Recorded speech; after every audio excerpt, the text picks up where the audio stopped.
Kemudian berikut adalah rumusan masalah. ODIF ini membutuhkan dukungan psikososial untuk mengelola stres. Jadi untuk peer support sendiri bermanfaat, tetapi pelaksanaannya dengan tatap muka ini tidak selalu dengan mudah oleh para ODIF-nya. Kemudian terjadi hambatan peer support itu adalah salah satu di antaranya adalah stigma, rasa malu, jarak, waktu, dan khawatir status HIV terbuka atau disclosure. Kemudian yang saya tawarkan adalah gamenya ini sebagai media alternatif yang lebih private dan lebih fleksibel. Kemudian tujuan penelitiannya yaitu tujuan umumnya adalah menganalisis pengaruh permainan game interaktif berpasangan terhadap tingkat stresnya ODIF. Kemudian tujuan khususnya yaitu mengidentifikasi karakteristik responden ODIF, meliputi usia, jenis kelamin, pendidikan, pekerjaan, lama terdiagnosis HIV, lama terapi ARV, dan dukungan sosial. Kemudian untuk yang kedua adalah mengidentifikasi tingkat stres ODIF sebelum dan sesudah intervensi pada kelompok intervensi. Kemudian yang ketiga adalah mengidentifikasi tingkat stres ODIF pada pengukuran awal dan akhir pada kelompok kontrol. Yang keempat adalah menganalisis perubahan tingkat stres ODIF pada kelompok intervensi dan kelompok kontrol. Yang kelima adalah menganalisis perbedaan perubahan tingkat stres antara kelompok intervensi dan kelompok kontrol. Dan yang terakhir adalah menganalisis pengaruh permainan game interaktif berpasangan terhadap tingkat stres ODIF setelah mempertimbangkan variabel.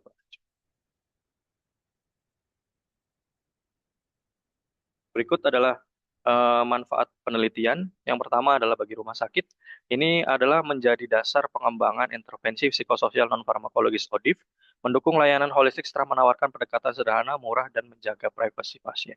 Yang kedua adalah manfaat kepada ilmu keperawatan, yaitu memperkaya bukti intervensi psikososial berbasis digital, mengintegrasikan konsep stres, coping, dukungan sosial, peer support, dan gamenya.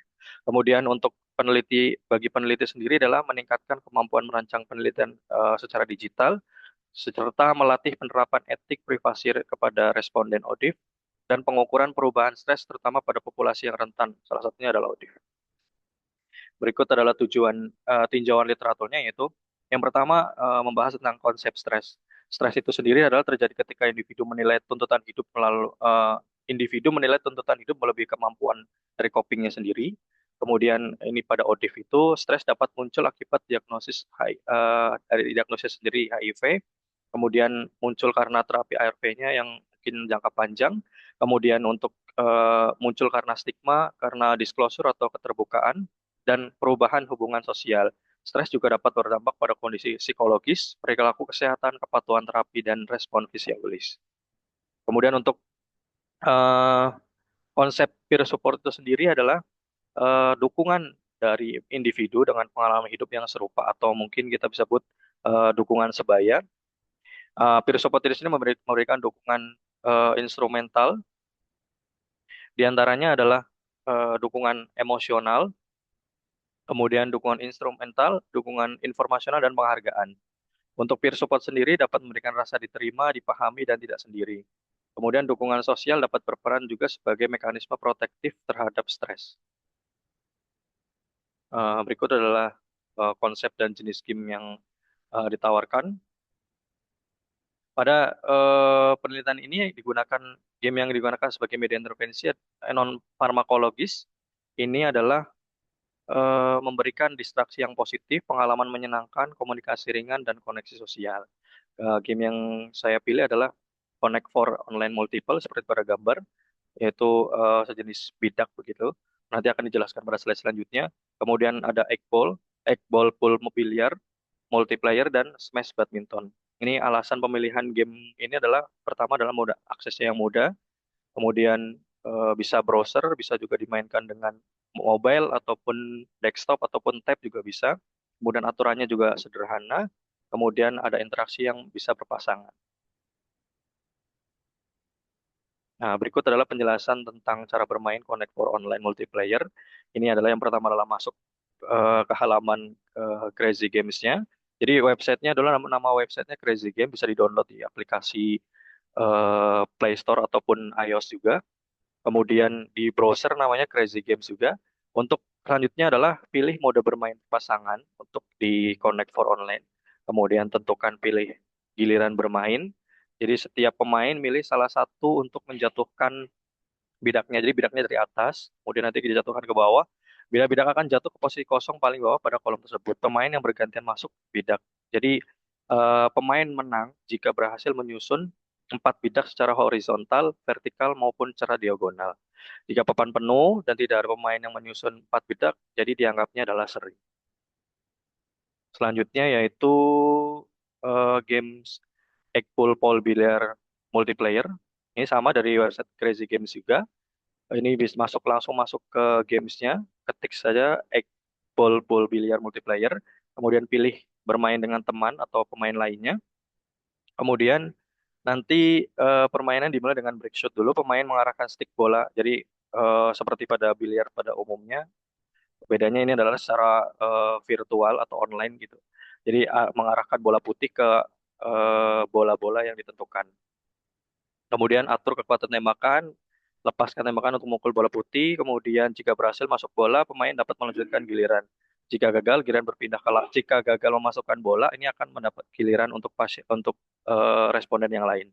Jadi untuk para pemain ini perlu mengatur strategi agar posisi bolanya berpindah lebih mudah dimainkan. Selanjutnya adalah ini yang opsional terakhir adalah Smash Badminton. Ini masih sama di website Crazy Games juga. Ini mungkin bisa dibilang yang paling mudah ya, karena hanya mengarahkan kursor kanan, kiri, atas, bawah. Pertama adalah masuk ke permainan, pilih mulai pertandingan badminton, arahkan karakter untuk menerima shuttlecock-nya. Ini sama pada permainan game-game secara realnya, hanya bedanya ini secara virtual. Kemudian pukul arahnya dengan bisa melakukan arah kiri, kanan, atas, ataupun bawah. Pemain mendapatkan poin bila lawan gagal mengembalikan shuttlecock. Permainan berlanjut sampai target poin atau durasi pertandingan selesai. Ini maksimal poinnya 5.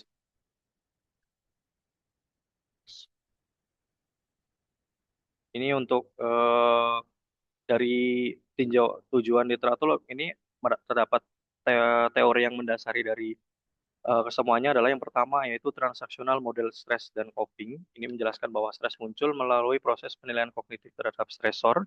Kemudian game interaktif berpasangan ini dapat menjadi strategi yang bernama emotion focus coping melalui distraksi yang positif dari game-game yang sudah dimainkan tadi.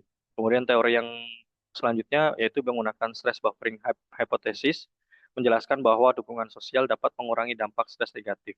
Jadi maksudnya adalah interaksi berpasangan dalam gamenya ini dapat memberikan rasa ditemani, validasi sosial, dan dukungan emosional secara informal.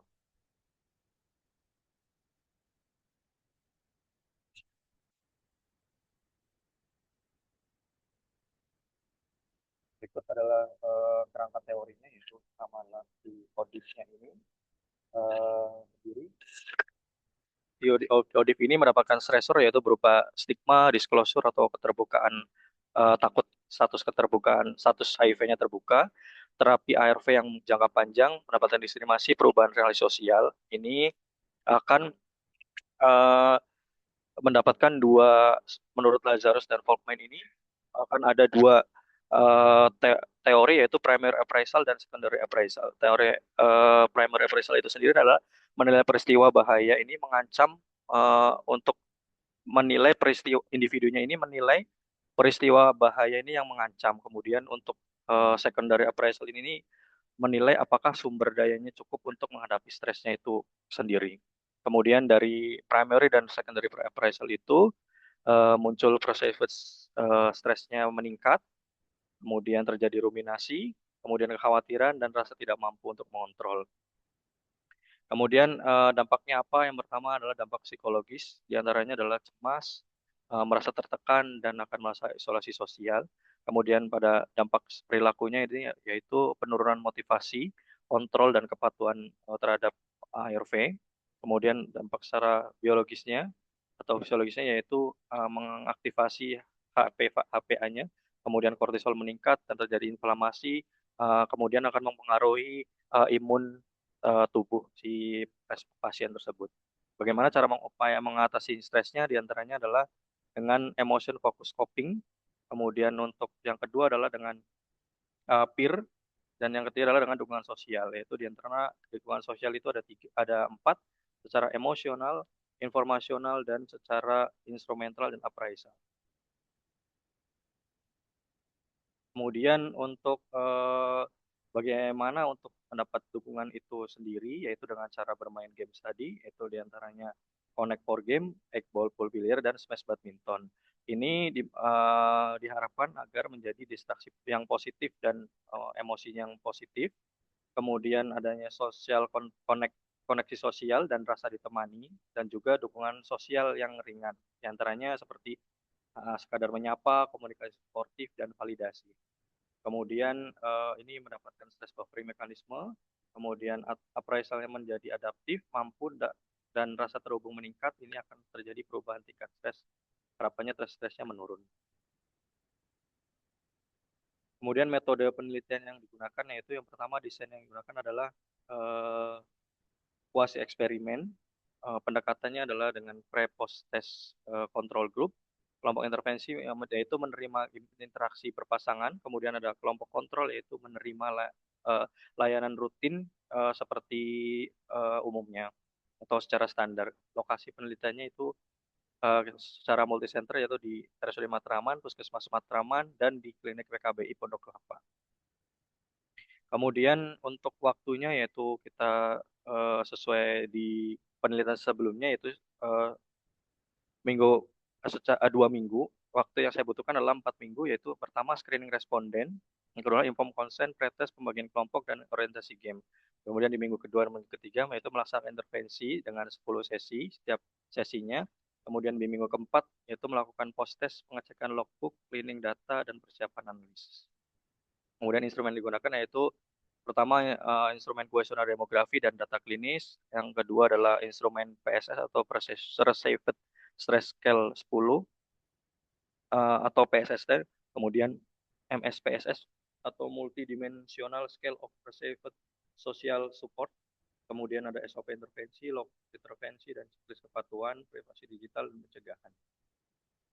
Kemudian intervensinya yaitu dilakukan 10 sesi dalam 14 hari kalender. Maksimalnya ini selesai dalam 15 hari ke-15. Jadi setiap sesi ini berlangsungnya 30 menit.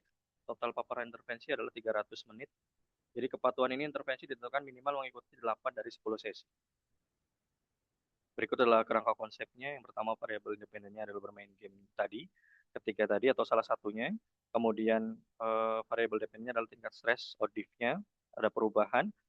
Sedangkan variabel perancunya sendiri adalah ada usia, jenis kelamin, pendidikan, pekerjaan, lama diagnosa HIV, lama terapi ARV, dan dukungan sosial. Selanjutnya adalah ini adalah subjek dan objek penelitian. Subjeknya sendiri adalah pasien ODIF yang memenuhi kriteria inklusi dan eksklusi di RSUD Matraman, Puskesmas Matraman, dan Klinik PKBI Pondok Kelapa. Objeknya sendiri adalah penelitian tingkat stres ODIF. Tingkat stres diukur menggunakan PSS 10 sebelum dan sesudah melakukan intervensi. Ini adalah besar sampel menggunakan G-Power penggunaannya.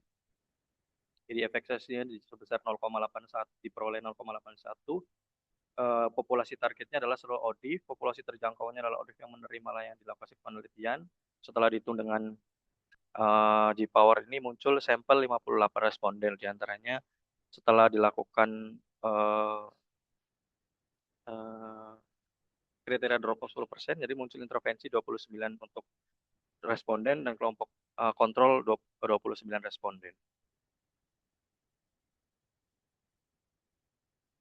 Berikut adalah kriteria penelitiannya. Yang pertama adalah kriteria inklusi adalah ODIF yang berusia 18 tahun atau lebih, kemudian yang terdiagnosa HIV dan menjalani terapi ARV, memiliki skor stres sedang sampai berat berdasarkan PSS 10 yaitu skor lebih dari 13, mampu berkomunikasi dengan baik, memiliki smartphone atau perangkat yang dapat mengakses browser dan internet, memiliki WhatsApp, dan bersedia menjadi responden dan mengikuti seluruh prosedur penelitian. Untuk kriteria eksklusinya sendiri adalah mengalami gangguan jiwa berat seperti psikosis, memiliki hambatan fungsional berat, tidak dapat mengikuti sesi permainan daring karena kendala teknis yang tidak dapat diatasi. Kemudian untuk kriteria dropout-nya sendiri adalah pas tiba-tiba responden ini mengundurkan diri, tidak menyelesaikan post test dan mengikuti kurang dari 8 dari 10 sesi intervensi, tidak dapat dihubungi selama periode penelitian, mengalami kondisi klinis atau psikologis yang membuat responden tidak dapat melanjutkan partisipasi. Berikut analisis data yang akan digunakan, yaitu outcome utamanya adalah perubahan tingkat stres ODIF berdasarkan skor PSS 10. Perubahan stres dihitung dengan delta PSS 10, yaitu post test dikurangi pretest. Kemudian nanti akan menunjukkan skor penurunan stres. Kemudian yang digunakan adalah analisa univariat. Ini untuk menilai karakteristik responden dan distribusi variabelnya. Kemudian uji normalitasnya menggunakan eh, Shapiro-Wilk. Kemudian untuk dilakukan juga uji homogenitas menggunakan Levin test. Analisa bivariatnya yaitu pair t-test atau Wilcoxon untuk pretest dan post-test dalam kelompok. Kemudian independentitasnya atau main Whitney untuk perbandingan antar kelompok. Kemudian untuk analisis multivariat menggunakan regresi linear ganda, variabel dependennya itu skor PSS10 untuk post-test. Variabel independen utamanya yaitu kelompok intervensi atau kontrol. Variabel utama yaitu skor PSS10 pretest atau setelah setelah intervensi. Kemudian variabel perancunya yaitu nanti ada usia, jenis kelamin, pendidikan, pekerjaan, nama terapi HIV, lama terapi ARV dan dukungan sosial. Kemudian skor yang signifikasi statistik ditetapkan yaitu p-value-nya kurang dari 0,05. Jadi secara kesimpulan adalah ODIF ini rentan mengalami stres akibat stigma, diskriminasi, ketakutan membuka status, perubahan relasi sosial, dan terapi ARV jangka panjang. Tim interaktif ini dipilih untuk sebagai intervensi psikososial yang psikososial digital yang sederhana, privasi terjaga, mudah diakses, dan berpotensi untuk menurunkan stres melalui distraksi positif serta dukungan sosial informal. Pada desain penelitian ini menggunakan kuasi eksperimen dengan pre-post test control group untuk menguji pengaruh intervensi terhadap tingkat stres ODIF-nya. Analisa datanya menggunakan secara bertahap yaitu menggunakan analisis univariat, uji normalitas, uji homogenitas, analisis bivariat, dan regresi linear ganda. Hasil penelitian ini diharapkan menjadi dasar pengembangan intervensi keperawatan khususnya untuk pasien HIV yang lebih holistik, aman, dan responsif terhadap kebutuhan psikososial pasien ODIF. Terima kasih. Assalamualaikum warahmatullahi wabarakatuh.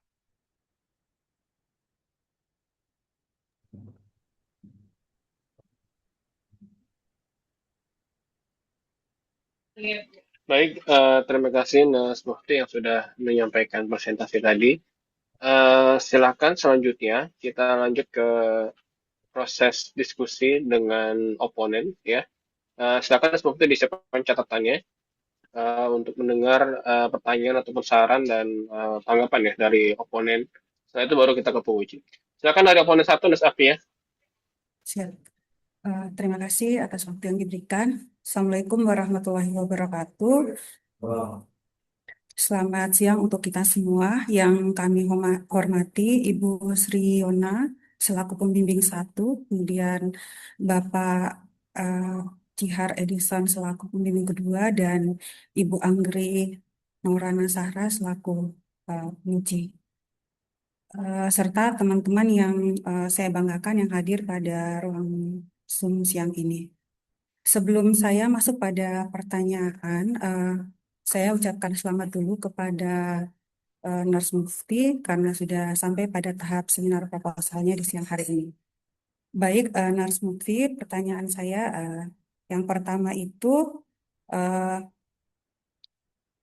bagaimana untuk proposalnya ini, bagaimana Nars Mufti memastikan bahwa unsur peer support yang menjadi standar teoritis penelitian benar-benar terbentuk selama permainan game interaktif berpasangan.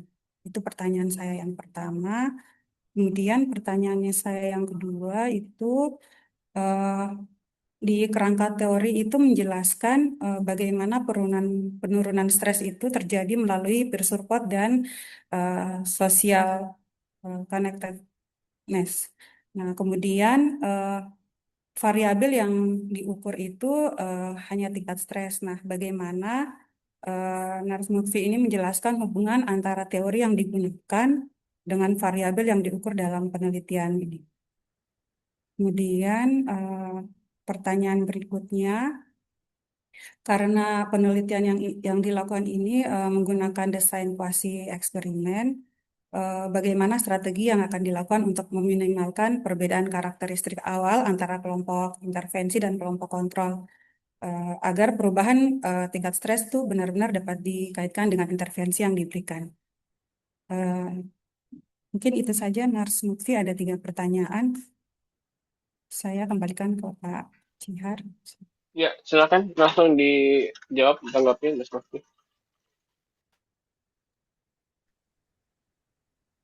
Oh, baik. terima kasih atas pertanyaannya dari Nas Apia. Mungkin yang pertama saya validasi dulu ya, bagaimana peneliti ini memastikan unsur peer support ini jadi dasar teori eh, yang benar-benar terbentuk sama permainan game interaktif itu ya, Bu Sri. Oke, baik, saya coba jawab yang pertama dulu. Jadi untuk peer support ini sendiri tidak diposisikan sebagai intervensi konseling. Jadi maksudnya adalah sebagai unsur dukungan sosial yang secara informal, tapi difasilitasi dengan aktivitasnya yaitu dengan cara bermain game berpasangan. Jadi eh, nanti interaksinya kebentuk pada saat bermain game itu sendiri, seperti misalnya eh, secara sederhananya kayak interaksi terasa ditemani, komunikasi yang sopan, dukungan sosial sederhana, misalkan kayak oh nggak apa-apa nanti coba lagi atau oh iya seru juga ya main kayak gini.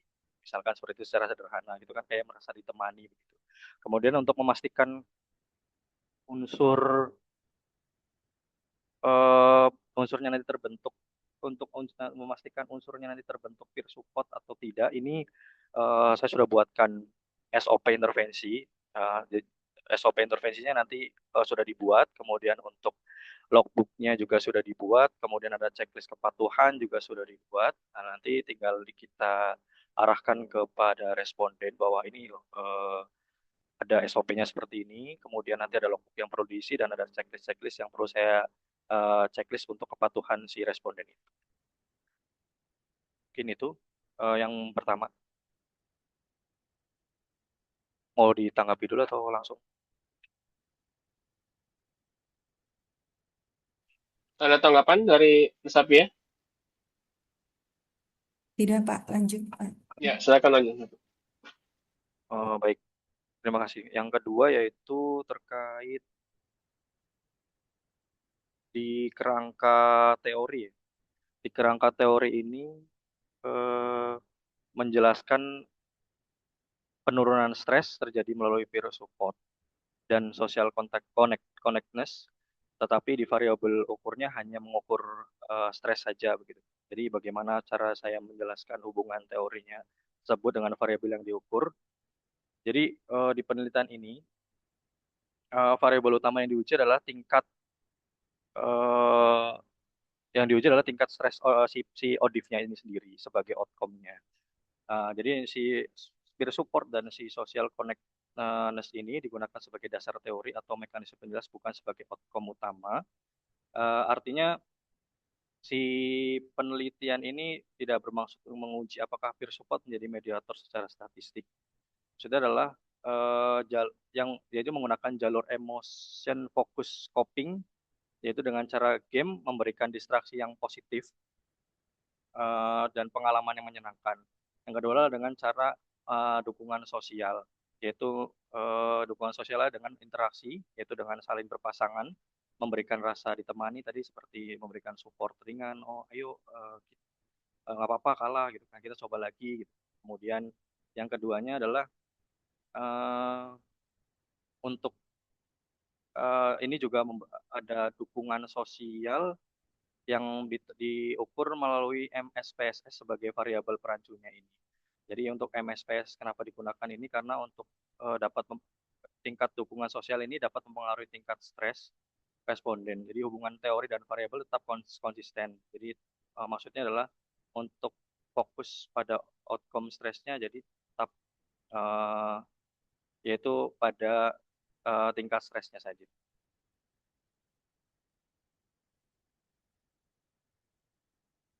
Gimana Nas Apia? Ya, Pak, silakan, Ibu. Selanjutnya yaitu pertanyaan tentang eh, ini ya, penelitian kita kan menggunakan penelitian saya menggunakan kuasi eksperimen.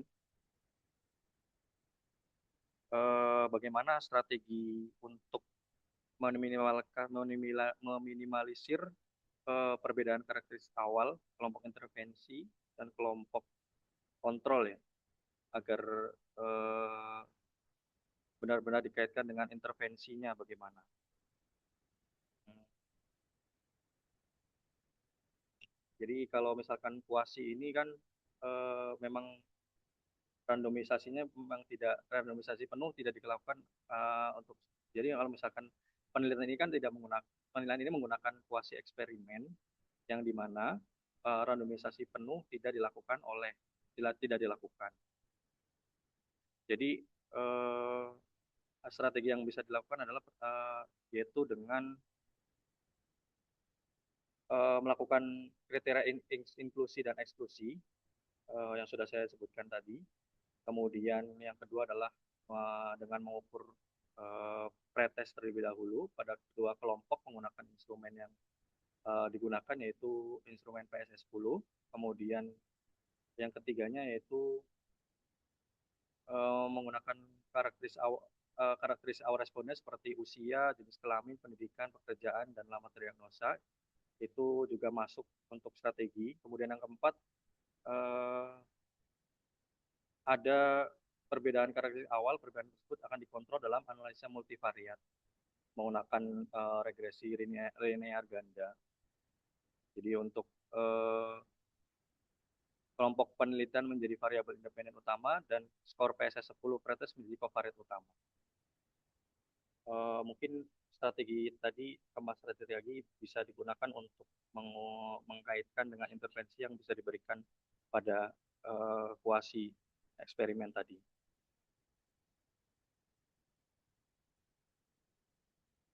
Demikian Mas Afia, ada yang ditanggapi?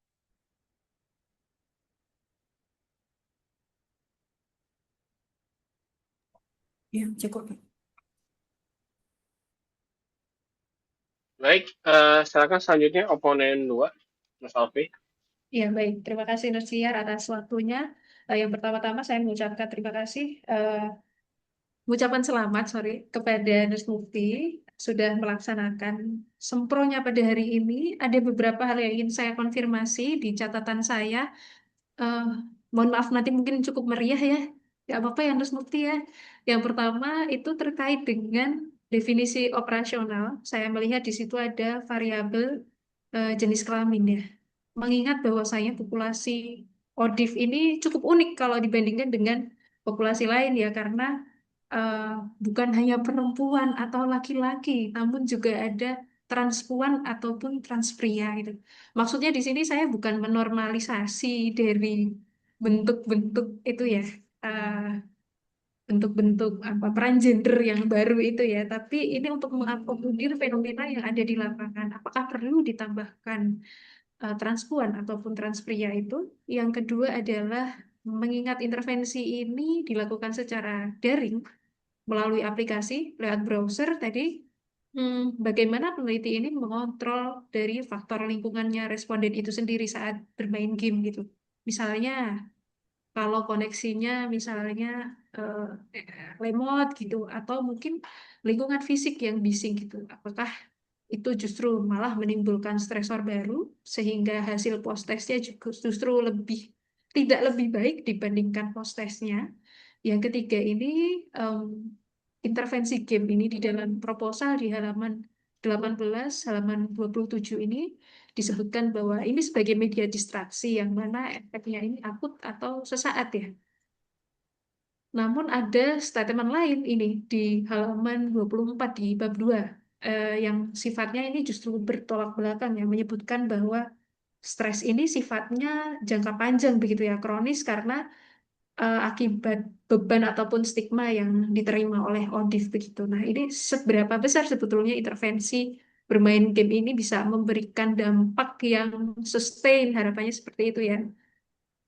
Sehingga mungkin ini belum dituliskan di proposal, sehingga ini menjadi masukan sih untuk batasan ruang lingkupnya ini sampai sejauh mana sebetulnya mengevaluasinya. Apakah dampak sesaat atau dampak jangka panjang begitu. Yang ketiga ini terkait penggunaan instrumen PSS10 untuk mengukur stres ya. Ini disebutkan bahwasanya instrumen ini untuk menilai skor stres secara longitudinal begitu. Apakah peneliti ini memiliki rencana untuk mengukur skor stres ini beberapa minggu setelah post test begitu. Apa hanya yang stres sesaat itu tadi? Selanjutnya yang kelima ini untuk kriteria inklusi itu sendiri, responden harus memiliki skor stres sedang hingga berat ya. Lebih dari 13 disebutkan seperti itu. Nah, selama 14 hari intervensi ini, mungkin kan ada peristiwa hidup yang traumatis mungkin ya yang dialami oleh responden gitu. Apakah peneliti juga akan memotret fenomena tersebut yang tingkat stresnya berfluktuasi begitu? Mohon penjelasannya dari Nurse Mufti. Lalu selanjutnya adalah bagaimana cara peneliti ini melakukan pemasangan antar lawan pemain. Tadi kalau tidak salah berpasangan ya. Prosedurnya bagaimana caranya memasangkan? Karena kalau satu orang kompetitif lalu yang satu pasrah gitu, kok sepertinya tidak balance ya. Justru yang pasrah nerimo ini justru yang akan makin terrepresi begitu. Untuk saran-sarannya, mungkin setelah saya baca makalahnya, mungkin Mas Lutfi mengecek format terbaru untuk penulisan proposal. Nanti sembari menunggu etik mungkin bisa disalin ya. Karena untuk ruang lingkup itu tadi belum ada di bab satu saya lihat. Lalu hipotesisnya masih ada di bab 3, seharusnya dipindah ke bab satu. Lalu format penulisan misalnya tabel masih menggunakan garis vertikal, harusnya itu dihapus garis vertikalnya karena APA style. Lalu fontnya masih ditulis dengan size 12, harusnya 10. Dan juga itu tadi mungkin kriteria inklusi tadi. Kalau di kuesionernya saya lihat pilihannya hanya berapa minggu atau berapa bulan setelah terdiagnosis atau setelah dia minum ARV gitu. Kan bisa jadi ada juga pasien yang baru beberapa hari atau beberapa minggu loh yang minum ARV seperti itu. Dan juga untuk metode samplingnya sudah dijelaskan, namun tidak disebutkan itu jenisnya apa, convenience kah karena ada kriteria inklusif dan eksklusif atau konsekutif. Begitu Nurse Mufti. Mungkin demikian dari saya. Terima kasih atas waktunya. Saya kembalikan ke Nurse Siar ataupun ke Nurse Mufti.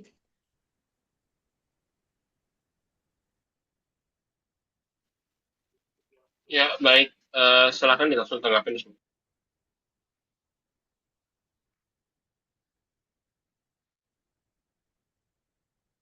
Baik, eh, terima kasih Nes Alfi, lumayan banyak ya. Mungkin saya coba bacakan dari yang pertama dulu terkait eh, definisi operasional ya, yaitu pada variabel jenis kelamin, apakah perlu ditambahkan seperti identitas gender, misalkan transpuan ataupun identitas-identitas lain. Jadi memang memang kalau di ODIF itu memang ada identitas gender, jadi menjadi aspek yang relevan contoh di sosial sama di etik. Misalkan uh, ada yang identitas uh, jenis kelamin dia mau nulis secara biologis maupun secara identitas gender, mungkin nanti jadi masukan buat saya ya, nanti diberikan dua opsi, misalkan jenis kelamin secara biologis maupun identitas gender. Mungkin nanti akan jadi masukan buat saya nanti, dan nanti konsul dengan pembimbing juga. Mungkin Alfi, apakah perlu ditambahkan untuk identitas gender atau tidak? Oke. Kemudian selanjutnya yaitu cara mengontrol lingkungan. Misalkan kalau ada internetnya tiba-tiba lemot ataupun tiba-tiba mati lampu seperti yang kondisi-kondisi sekarang gitu kan. Kemudian ada lingkungan bising yang malah justru nanti skor PSS-nya malah jadi makin meningkat gitu kan. Jadi yang pertama adalah ini kita menggunakan checklist dulu sebelum sesi. Jadi diminta untuk bermain di tempat yang relatif nyaman gitu. Jadi untuk memastikan dulu, karena nanti ada grup WhatsApp gitu, pastikan dulu lingkungannya memang nyaman gitu kan. Kemudian kita memastikan di grup itu bahwa koneksi internetnya itu memang cukup memadai. Kemudian nanti ada checklist terkait baterai atau perangkat yang digunakan itu memang mencukup. Kemudian tidak sedang melakukan aktivitas itu nanti kita juga checklist juga. Kemudian lingkungan juga itu perlu masuk ke checklist. Kemudian untuk eh, misalkan ada kendala-kendala lain pun nanti akan dimasukkan ke dalam logbook juga. Jadi misalkan tiba-tiba terjadi eh, yang tadi saya tadi bilang ada koneksi lemot, kemudian lingkungannya bising. Nah, nanti itu akan masuk juga ke dalam logbook menjadi catatan evaluasi. Apakah nanti responden ini eh, memenuhi kriteria yang bisa dimasukkan untuk tahap lanjut ataupun ternyata dia malah eh, gugur di tengah jalan. Jadi intinya adalah ada checklist dan juga ada logbook yang nanti saya buat untuk mengontrol lingkungan saat intervensi itu. Selanjutnya adalah eh, terkait eh, seberapa agar seberapa besar ini agar sustain ya. Maksudnya agar dampaknya bisa berkelanjutan. Jadi maksudnya kan intervensi adalah sebagai media distraksi. Jadi media distraksi mungkin nanti seberapa besar dampaknya untuk keberlanjutan intervensi selanjutnya mungkin maksudnya begitu ya. Enggak, sebetulnya saya ingin klarifikasi saja sebetulnya targetnya Nurse Mufti ini apakah mengurangi stres secara akut atau Ya. eh, dampak yang lebih panjang begitu. Oke, oke, oke. Jadi sesuai dengan ruang lingkup tadi, penelitian ini adalah menilai perubahan stresnya untuk jangka pendek. Jadi mungkin nanti sebagai intervensi psikologis eh, yang karena ini kan sederhana juga eh, privacy gitu kan menggunakan daring. Jadi perubahan stres ini yang dinilai sementara hanya untuk jangka pendek. Mungkin nanti akan menjadi masukan buat eh, saya untuk didiskusikan dengan pembimbing apakah nanti eh, ada dampak untuk secara berkelanjutan atau bagaimana begitu. Oke, berarti dituliskan di ruang lingkup ya Nurse, berarti di Oh ya, bab 1. Iya, belum ada saya lihat di situ sebabnya.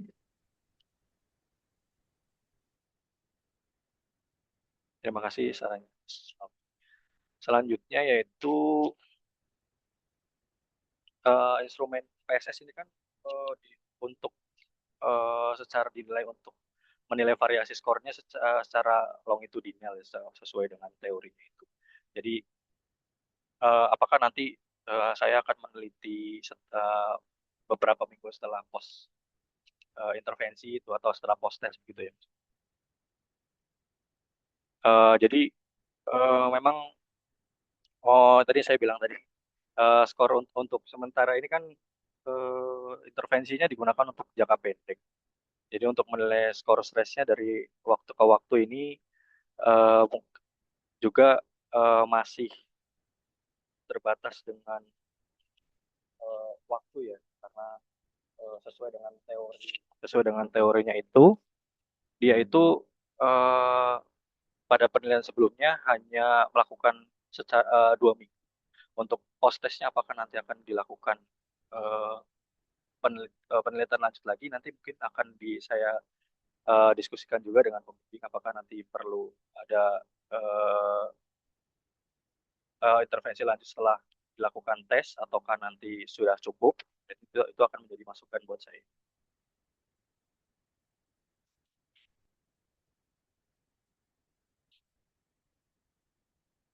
Kemudian yang selanjutnya terkait kalau ada peristiwa yang membuat trauma ataupun saya membuat trauma ataupun malah mengakibatkan stres pada selama intervensi itu berlanjut gitu ya. Jadi mungkin di intervensi itu memang risiko itu masih risiko untuk terjadi misalkan distress atau trauma-trauma itu akan ada. Jadi untuk ini memiliki protokol untuk memantau distressnya itu sendiri.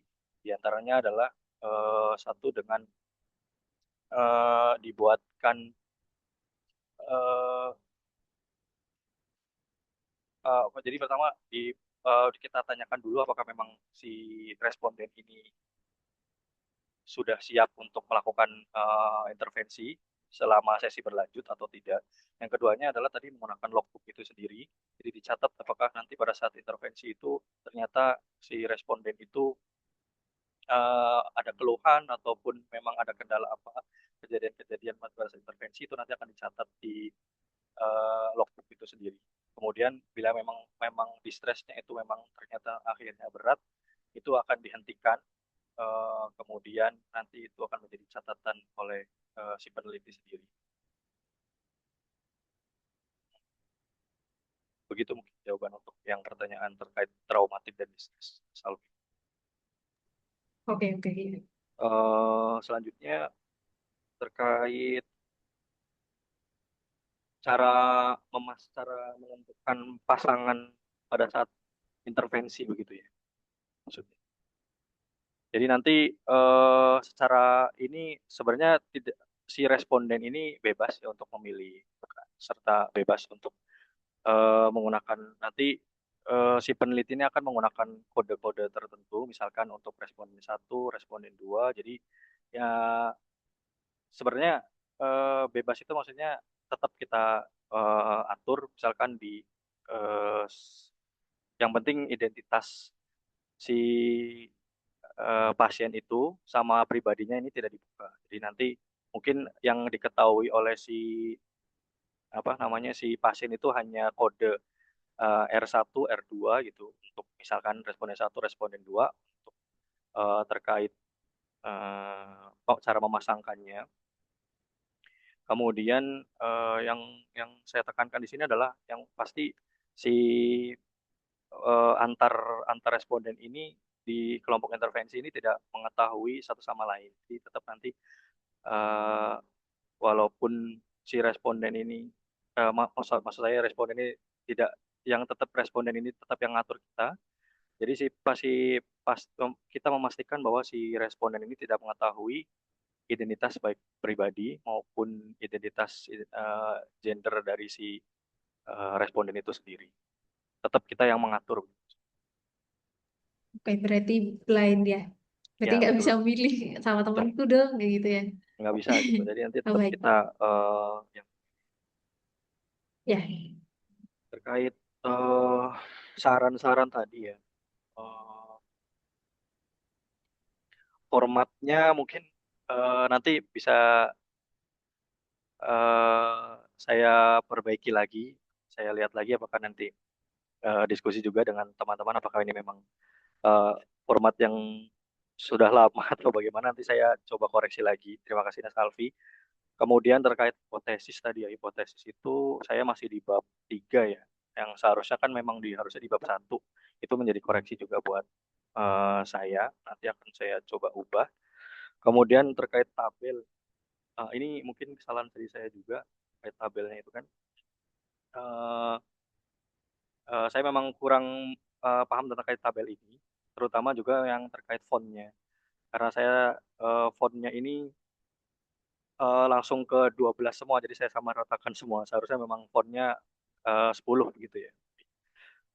Kemudian untuk kriteria tadi kriteria inklusi lama terdiagnosa ini juga menjadi masukan buat saya. Mungkin nanti akan menambahkan pilihan minggu, bulan, dan tahun. Tapi untuk nanti untuk biar di analisisnya lebih satu, mungkin saya akan nambah, mungkin akan saya tulis saja dengan satuan bulan mungkin ya, Nas Alfi. Karena kan nanti ada minggu, bulan, tahun, nanti mungkin akan terlalu panjang mungkin secara analisis. Selanjutnya untuk eh, metode sampling, ya ini belum saya tulis metode sampling yang akan digunakan yaitu consecutive sampling itu yang datang dan atau yang pasien apa semua pasien ODIF yang datang atau yang eh, terjangkau selama periode rekrutmen dan juga selama memenuhi kriteria inklusi dan juga eksklusinya begitu Mas Alfi. Ya, oke. Mungkin cukup itu, Nurse. Terima kasih.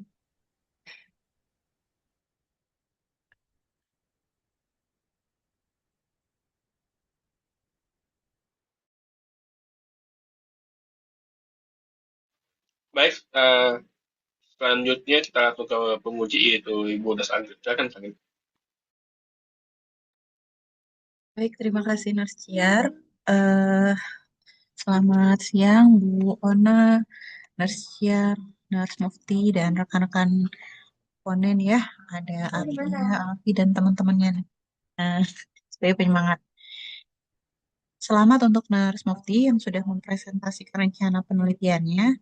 Mungkin karena ini apa proposal ya, Nurse Mufti, ada beberapa yang mungkin saya perlu klarifikasi gitu. Mudah-mudahan juga bisa semakin memperkuat gitu rencana atau penelitian yang akan dilakukan.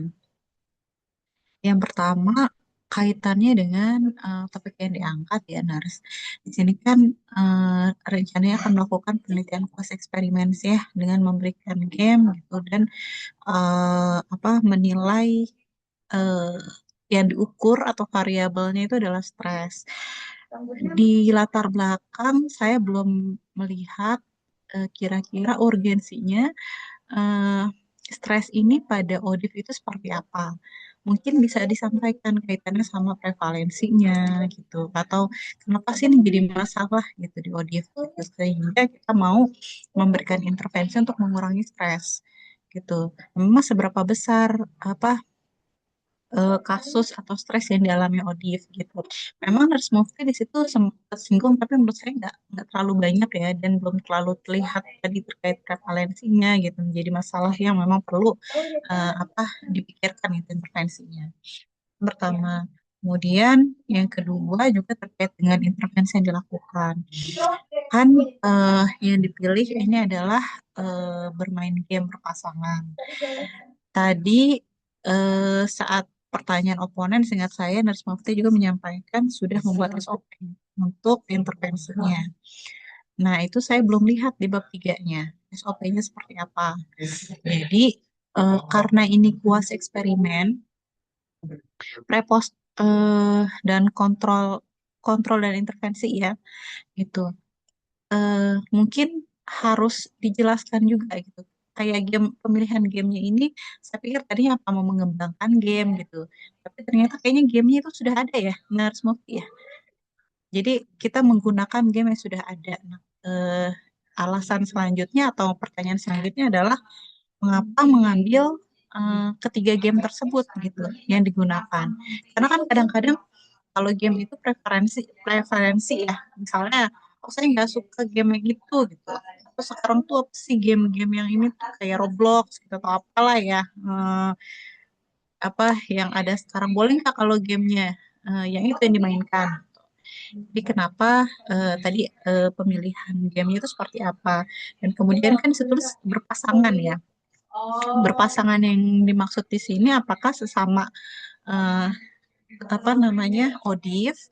Memang di tahap penelitiannya kalau saya nggak salah ada pembentukan kelompok gitu. Tapi saya nggak jelas juga gitu pembentukan kelompok itu seperti apa gitu. Kelompok kelompok main game antara ODIF atau peneliti apakah terlibat juga di dalamnya melihat interaksinya gitu.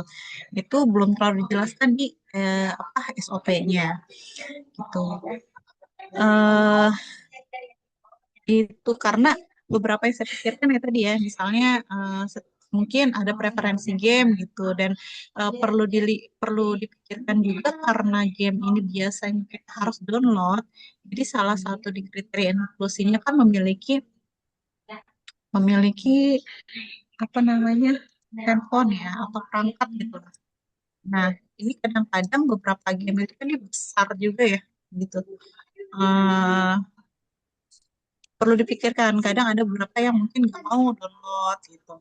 Nah, itu mungkin bisa dimasukkan juga di kriteria eksklusinya. Atau mungkin bisa dipikirkan bagaimana udah dicoba belum, gitu, kemudahannya gitu, dan lain-lain. eh Terus, ini udah sampai ke bawah malah. Ada pertanyaan juga terkait dengan ini. Di bab 1 itu yang tujuan khusus, saya lupa. Tadi udah sampai bab 3. Tujuan khusus yang keenam itu adalah menganalisis pengaruh permainan game interaktif terhadap tingkat stres.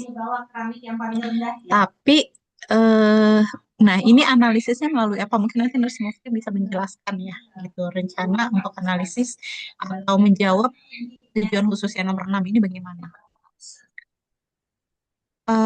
Selanjutnya di tinjauan literatur. Di tinjauan literatur memang di sini sih menjelaskan ya konsep stres pada ODIF. Tapi hanya 3 paragraf sih. Maksud saya mungkin bisa dikembangkan juga gitu. Biasanya stresnya karena apa, faktor-faktor yang mempengaruhi apa, sehingga di itu muncul juga di dalam apa namanya kerangka konsepnya. Karena di beberapa kerangka konsepnya itu kan harus membuat variabel confounding ya gitu. Yang disebutkan itu mulai dari usia, jenis kelamin, terus apa lagi nih? Pendidikan, kerjaan, dan lain-lain. Nah, sebenarnya apa sih yang dimaksud variabel confounding gitu? Karena penjelasan terkait itu nggak muncul di apa tinjauan pustakanya. Dan mungkin kalau di tinjauan pustaka ini juga perlu dijelaskan kaitannya dengan keterkaitan konsep peer support. Mungkin tadi sudah ada pertanyaan ya dari Nurse Apia atau apa ya? Saya lupa gitu. Tadi dia menanyakan juga terkait peer support gitu. Dan maksud konsep peer support ini munculnya di mana? Di landasan teori atau bagaimana gitu? Apakah bagian tadi berpasangannya itu disebut peer support juga atau bagaimana sih gitu konsepnya? Tuh, kemudian di bab 3 nanti perlu dicek kembali ya terkait dengan hasil ukur, bisa dibuatkan referensinya. Kemudian eh, terkait pendidikan itu juga kayaknya tulisannya sih ordinal ya, tapi di situ mungkin harus ada skornya ya, karena di situ tulisan tidak sekolah sampai perguruan tinggi gitu. Nah, nanti kita membuat hasil ukurnya seperti apa. Terus untuk desain juga nanti dicek kembali ya. Desain penelitiannya proses eksperimen digunakan dalam penelitian ini dan metode pretest post-test diterapkan pada kelompok kontrol. Rasanya nggak cuma pada kelompok kontrol ya, tapi juga pada kelompok intervensi. Oke, selanjutnya lokasinya ini di Jakarta Timur, kayaknya di depan di pendahuluan latar belakang Nurse Mufti sempat menyinggung gitu kenapa pemilihan eh, Jakarta Timur ini yang dijadikan lokasi gitu. Karena ini penelitian yang multi center, mungkin perlu juga dijelaskan karena kan ini udah banyak ya gitu, ada banyak fasilitas yang digunakan. Tapi rasanya kayaknya mungkin belum fix kali ya, karena Nurse Mufti masih menulis dan beberapa, oh iya, bukan deh, beberapa fasilitas layanan. Jadi udah jelas ya yang dipakai RSUD Matraman, Puskesmas, dan klinik. Nah, nanti pengambilan sampelnya bagaimana? Apakah dibedakan per site, atau mungkin di setiap lokasi itu diambil kelompok kontrol dan intervensi, kemudian justifikasinya apa? Nah, terkait SOP ini tadi saya bilang mungkin bisa ditampilkan karena kalau dilihat di tabel rencangan waktu penelitian itu kan minggu pertama screening nih, pembagian kelompok, orientasi, minggu kedua dan ketiga itu pelaksanaan intervensi, minggu keempat pengecekan logbook. Apa tidak sebaiknya pengecekan logbook juga dilakukan di awal gitu, jangan cuma di minggu keempat karena nanti kalau belum eh, apa eh, ternyata misalnya tidak dilakukan itu kan telat gitu ya, jadi sambil berjalan gitu, itu juga harus kelihatan bagaimana cara kita mengontrolnya, apalagi ini rencananya gimana karena 2 pekan berarti kan dia akan mengerjakan atau melakukan permainannya online berarti kan ya. Nah, gimana mekanismenya kita mengontrol pasien gitu. Terus berapa lama dalam sehari, berapa menit dilakukan gitu. Itu sebaiknya juga dijelaskan ke OP-nya. Jadi karena ini penelitian ya, jadi harus sama intervensinya. Gak cuma ya udah ya sih nanti serah ya bebas gitu mainnya gitu. Nanti mungkin hasilnya akan berbeda gitu. Jadi harus SOP-nya itu benar-benar bisa dibuat sama gitu ya untuk apa responden. Oke. Terus, nah di kriteria inklusi salah satunya adalah memiliki skor stres sedang sampai berat. Jadi dalam eh, pikiran saya berarti nurse move itu melakukan screening dulu gitu di awal ya untuk mengukur skor stresnya. Nah ini sudah pernah dilakukan penelitian atau misalnya survei sebelumnya enggak, misalnya di eh, lokasi penelitian tadi di RSUD Matraman, kira-kira banyak enggak yang nanti yang audit itu memiliki skor stresnya sedang sampai berat gitu. Saya khawatirnya ya tadi ternyata nggak banyak gitu kan kita agak susah nanti dapat respondennya karena di atas tuh belum dijelaskan prevalensi terkait stres ini berapa besar gitu. Oke. Selanjutnya juga terkait penghitungan sampel, ini effect size 0,81 itu didapat dari mana? Mungkin bisa dijelaskan. Kemudian analisis datanya, ini juga terkait dengan uji validitas ya. Di situ Nurse Mufti menyampaikan dalam konteks penelitian ini, instrumen pada responden non-sampel dianggap valid. Berarti kan apakah ini dilakukan uji validitas maksudnya? Kalau memang mau dilakukan uji VR-nya, rencananya seperti apa? Itu bisa dijelaskan. Atau kalau memang tidak dilakukan uji validitas, sudah ada yang sebelumnya, itu bisa dilaporkan berapa nilai validitas dan reliabilitas dari instrumen yang digunakan. Tuh, untuk analisis nanti aja deh, karena belum. Itu saja dulu, mungkin boleh ditanggapi dulu, Nurse Mufti. Baik, terima kasih Bu Anggri atas pertanyaan dan beberapa sarannya. Izin saya menjawab terkait topik yang diangkat. Mufti memang suaranya nggak kenceng ya, coba dideketin dikit deh, Oh ya, kecil banget ya. Perasaan ibu kali ya, yang lain kedengeran nggak? cek.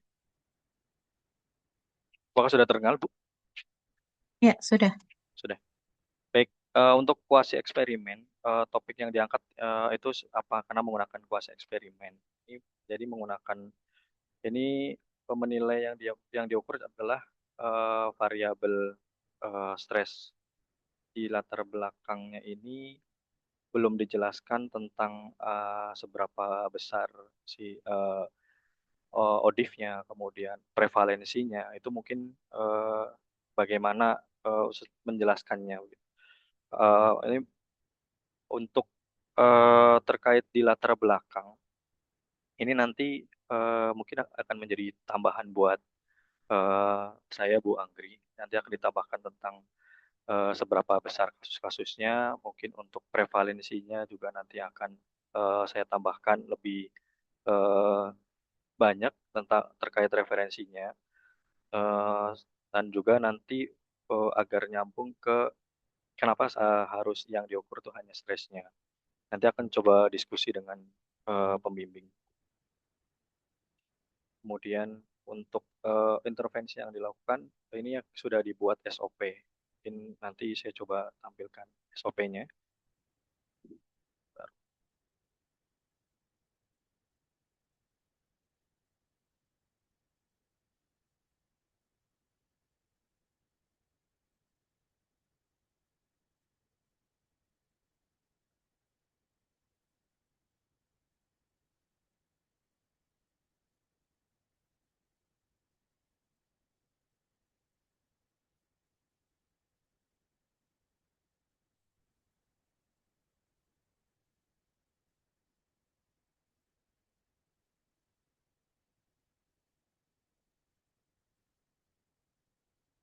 Halo, nge-freeze ya?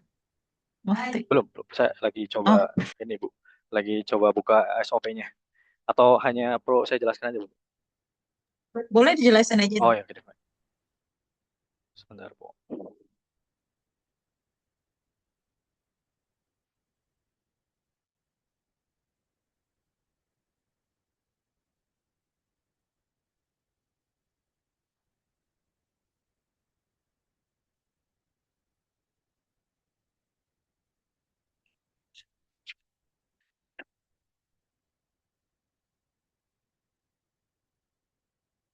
Baik, Bu. Untuk SOP-nya sendiri nanti ada beberapa komponen, Bu, yang saya masukkan. Di antaranya adalah eh, yang pasti adalah nama intervensinya itu sendiri apa, yaitu permainan game interaktif berpasangan untuk menurunkan tingkat stres. Sasarannya siapa, yaitu ODIF, dengan kelompok intervensi Nars humanoid. Mufti, Ya, mungkin bisa rencananya aja. Rencana nanti ngambil data voting intervensinya seperti apa. Tadi saya bilang, pemilihan respondennya seperti apa, kemudian kalau udah dapat responden gimana nanti intervensi. Ini kan berarti dibawa pulang ke rumah, di awal mungkin dijelasin dulu, dia perlu install kah gitu, terus oh sehari ya, berapa kali gitu. Terus kalau misalnya dia anak keasikan main game gitu ya, bisa lebih enggak dari waktunya atau gimana oh itu. iya. Iya, Bu. Ini saya coba jelaskan terkait dari atas dulu, Bu, Mas. Nah, karena kan berurutan ya, mungkin, Bu. Jadi pertama adalah sasarannya adalah ODIF, yang kelompok intervensi memenuhi kriteria. Jadi jenis game yang digunakan tadi adalah Connect for Online, Egg Ball Pool Billiard, dan Multiplayer dan Smash Badminton. Untuk jenis game ini menyambung pertanyaan yang terkait apakah nanti misalkan HP-nya tidak support ataupun memorinya full. Ini kalau game-game ini ada di website sebenarnya, Bu. Websitenya itu namanya Crazy Game. Jadi bisa di-download si website itu, si aplikasi itu, atau hanya bermain melalui browser seperti eh, hanya melalui browser aja ketik Crazy Game. Nanti di dalam Crazy Game itu sudah muncul beberapa game, diantaranya yang disebutkan tadi Connect for Online, Egg Ball Pool, dan juga Smash Badminton gitu. Kemudian kenapa memilih eh, ketiga jenis game itu, karena tadi yang kita kan untuk membuat satu karena berpasangan, dan juga jadi beberapa game yang memang berpasangan, yang dan mudah untuk digunakan dan bisa privacy ya, dipilihnya ini, Bu. Jadi si Connect for Online ini, Egg Ball Pool, dan si Smash Badminton ini. Kemudian untuk durasinya itu sendiri yaitu 10 sesi, dengan setiap sesinya itu adalah 30 menit selama 14 hari, kemudian maksimalnya adalah 15 hari. Jadi nanti bisa menggunakan HP, bisa menggunakan tablet, bisa menggunakan laptop ataupun komputer. Jadi uh, hanya mengetik Crazy Game di browser, ataupun bisa dari download langsung di HP, di Play Store ataupun iOS juga bisa. Jadi nanti bisa menyesuaikan apakah si HP itu support atau tidak. Kalau misalnya tidak support bisa melalui browser, kalau misalkan tetap support bisa di-download Crazy Game itu. Itu akan memudahkan. Prinsipnya adalah ini daring, Bu. Jadi nanti berpasangan, tadi berpasangannya kita yang menentukan, kemudian menggunakan kode-kode responden, contoh R1 atau R2.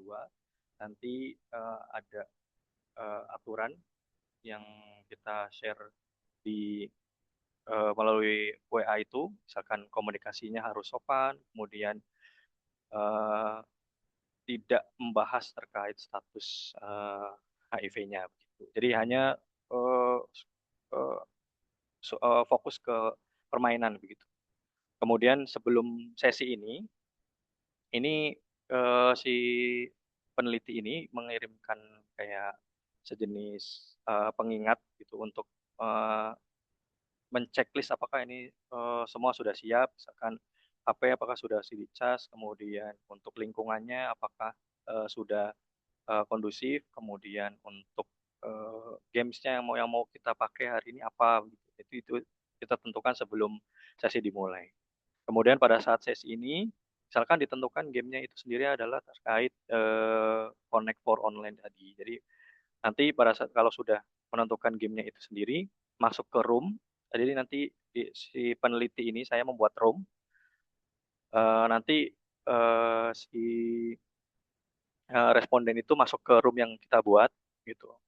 Nanti baru bermain selama 30 menit itu. Jadi kita tetap memantaunya dari room tersebut. Dan juga melalui komunikasi yang ditampilkan di room tersebut.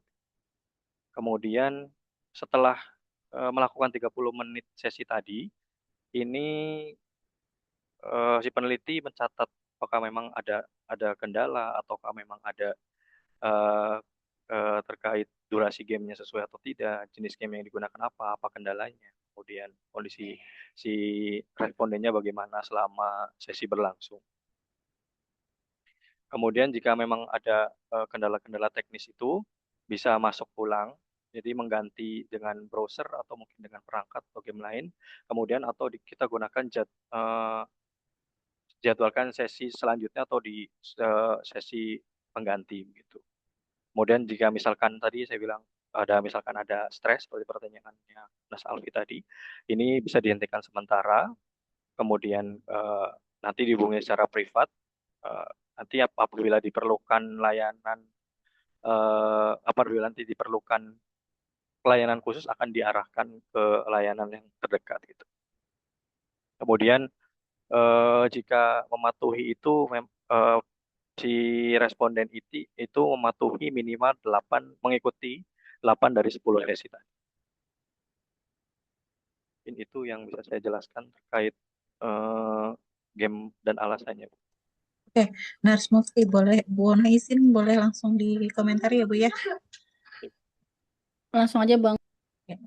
Jadi kan tadi rencananya berapa santri masuk ke dalam room gitu ya Nurse ya. Iya, Bu. Nah, berpasangan ini kan Nurse Mufti akan membagi kelompok tuh. Apakah dia berpasangan dengan kelompoknya masing-masing atau boleh bebas aja yang saat itu dia masuk ada siapa aja gitu. Kan misalnya 27 responden kan ya. Karena gini, untuk waktunya bagaimana? Karena mungkin beda-beda ya. Misalnya saya kosongnya jam 4, nanti yang lain kosongnya jam 7 gitu. Nah, itu bagaimana gitu. Karena kan kalau berpasangan berarti harus main barengan mabar ya istilahnya gitu kan. Berarti kan harus disepakati itu waktunya gitu. Dan pasangannya ini tetap atau tadi yang saya bilang boleh beda-beda gitu. Yang penting yang masuk room itu. Dan gamenya boleh berbeda juga enggak karena tadi ada 3 option gitu kan. Saya maunya yang biliar aja gitu.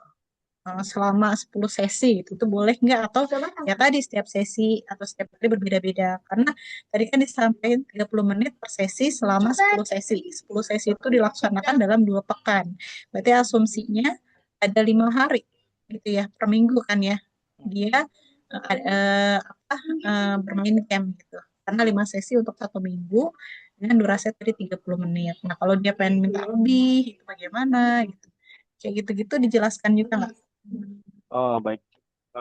Untuk yang tadi saya jelaskan itu adalah SOP. Jadi untuk terkait apakah nanti misalkan responden meminta untuk saya maunya game ini, saya maunya game itu, atau saya maunya game ini terus sampai selesai, kemudian nanti durasinya akan bertambah, itu belum saya catat, Bu. Jadi itu mungkin menjadi masukan buat saya juga, Bu.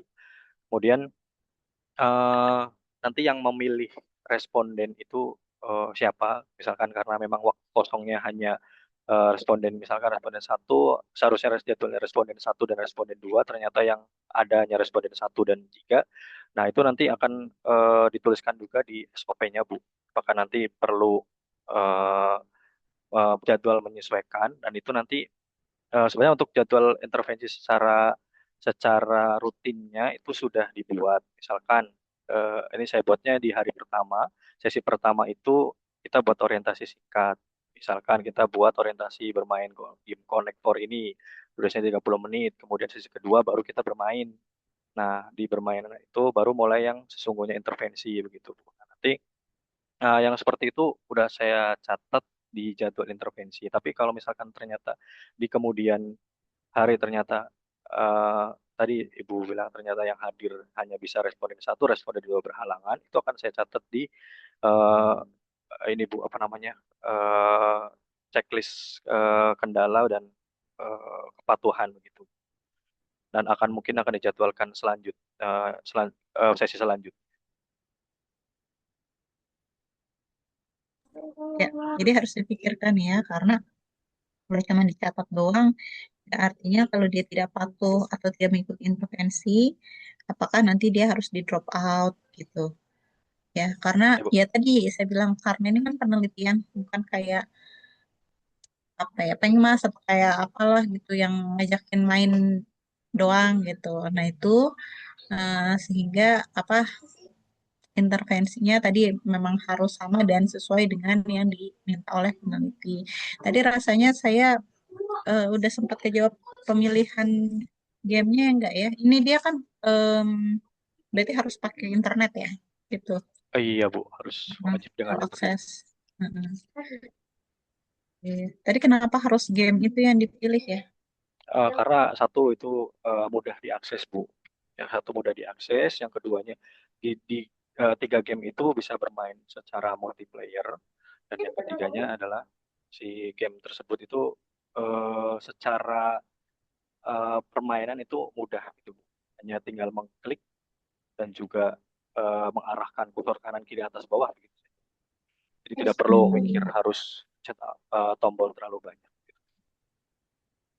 Kalau yang kaitannya dengan stres gitu, atau misalnya ya tadi ya konten-konten yang entah itu untuk isi penyakit gitu atau dikaitkan dengan game untuk mengurangi stres enggak ada ya, cuman lebih alasan kemudahannya saja gitu ya. Hmm, iya, untuk sementara yang saya dapat referensinya seperti itu.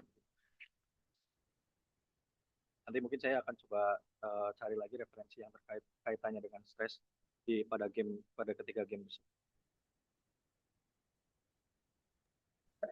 Oke, boleh lanjut. Baik,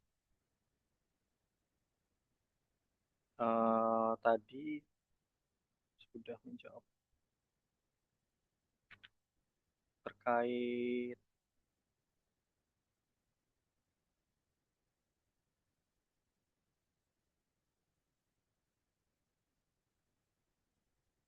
Di bab satu, dari bab satu aja dulu ya. Tadi kan ada tujuannya yang analisis pengaruh ya. Itu ya yang rencananya keenam. bagaimana? Nanti eh, menganalisis yang keenam tadi menganalisis pengaruh permainan game interaktif pasangan terhadap tingkat stres OD setelah memperhatikan variabel rancu gitu ya. Yang keenam. eh jadi yang digunakan nanti menggunakan analisis multivariat, menggunakan regresi linear ganda. Ini ditulis juga, dijelaskan pada bab 3 saya, Bu.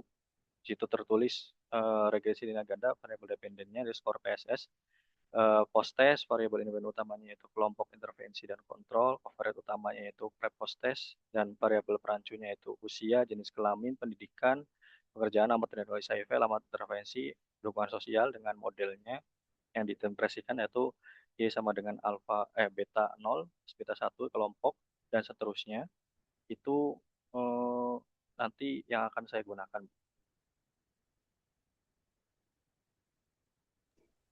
Oke, yang terkait variabel pancu bagaimana Nus? Mungkin karena outcome-nya berupa numerik ya Bu. Jadi Bukan, kita bukan. Yang dimaksud variabel perancu itu apa? Karena di sini kan usia itu masukkan ke dalam variabel perancu ya. Tapi rasanya belum ada penjelasan juga di bab duanya gitu. Kenapa variabel-variabel tersebut itu dimasukkan ke dalam variabel perancu?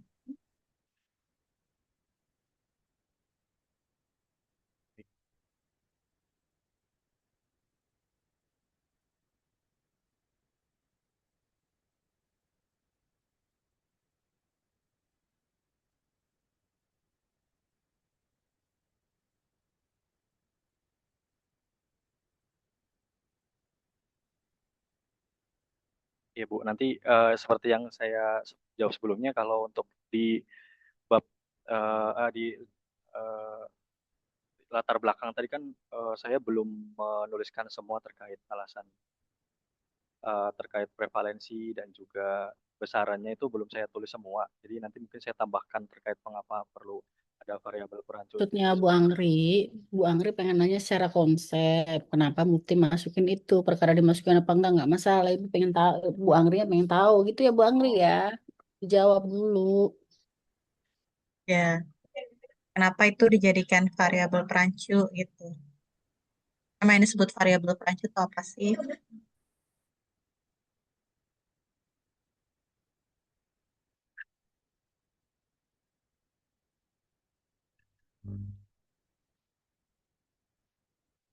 jadi pertimbangannya itu tentang bukti penelitian sebelumnya sih Bu. Jadi bukti penelitian sebelumnya itu ada memakai variabel perancu tersebut.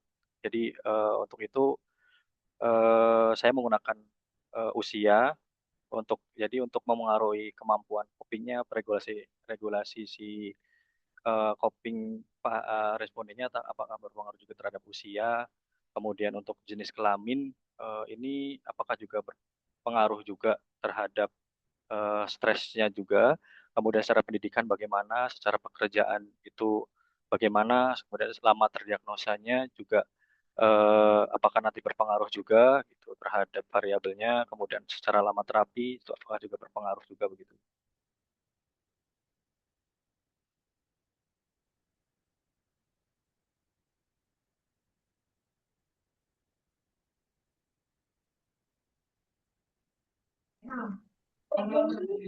Gimana Mufti?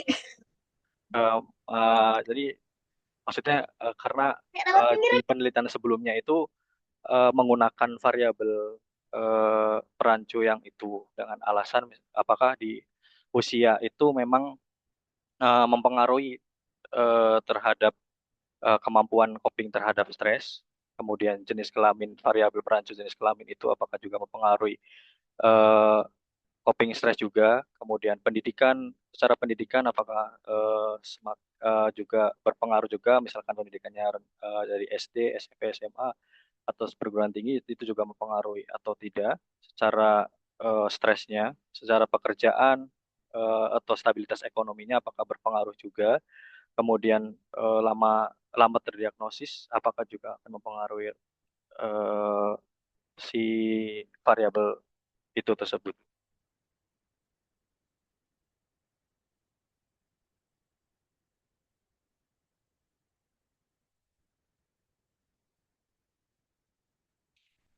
Oke, yang selanjutnya nanti dijelaskan ya Mufti ya Ya, Bu. di bab 2-nya. Ya, boleh lanjutnya. Ada lagi nggak tadi?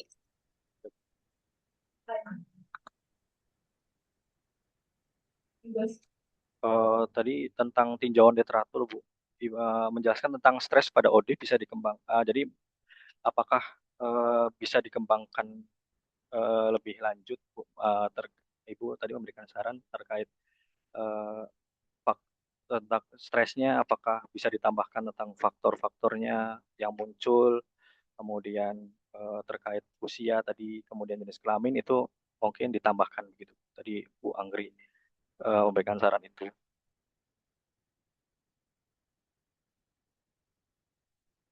Dan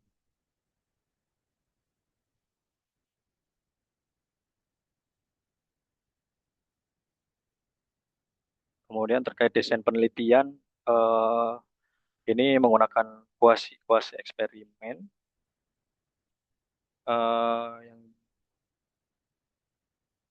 menggunakan bukan Bu. Oh, terkait ini Bu, pemilihan tempat.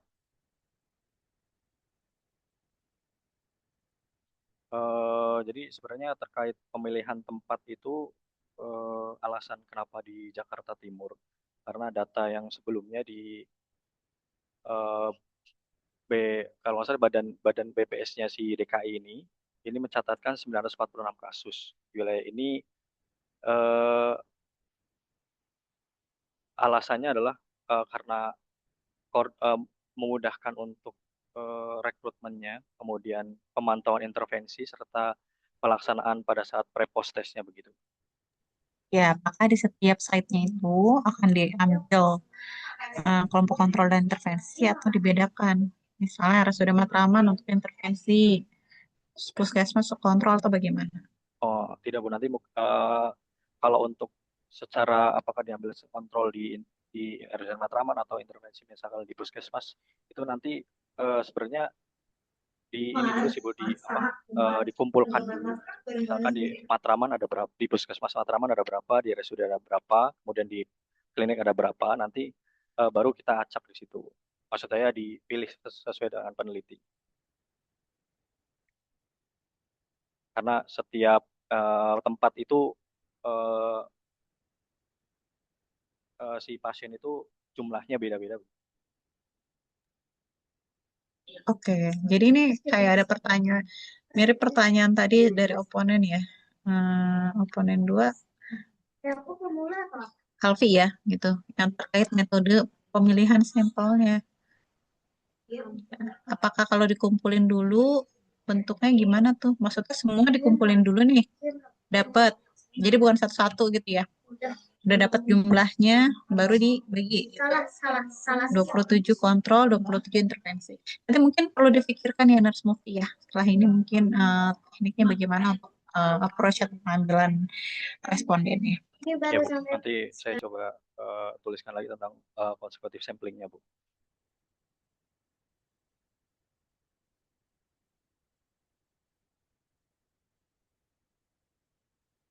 Terus terkait logbook, Bu. Tadi Ibu menyarankan logbooknya itu ditampilkan pada saat eh, awal, pada saat sesi dan juga akhir, jangan cuma pada saat akhir saja. Itu nanti jadi pertimbangan juga buat saya, Bu. Misalkan logbook.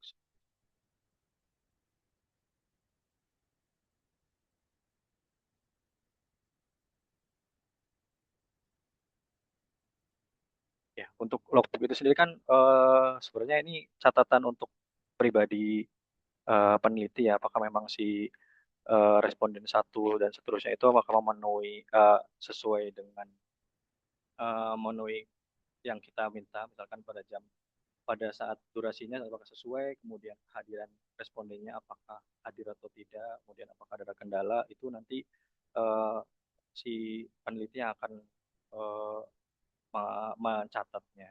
Nanti apakah perlu disampaikan di awal atau di akhir atau sambil berjalan, itu eh, jadi masukan buat saya, Bu.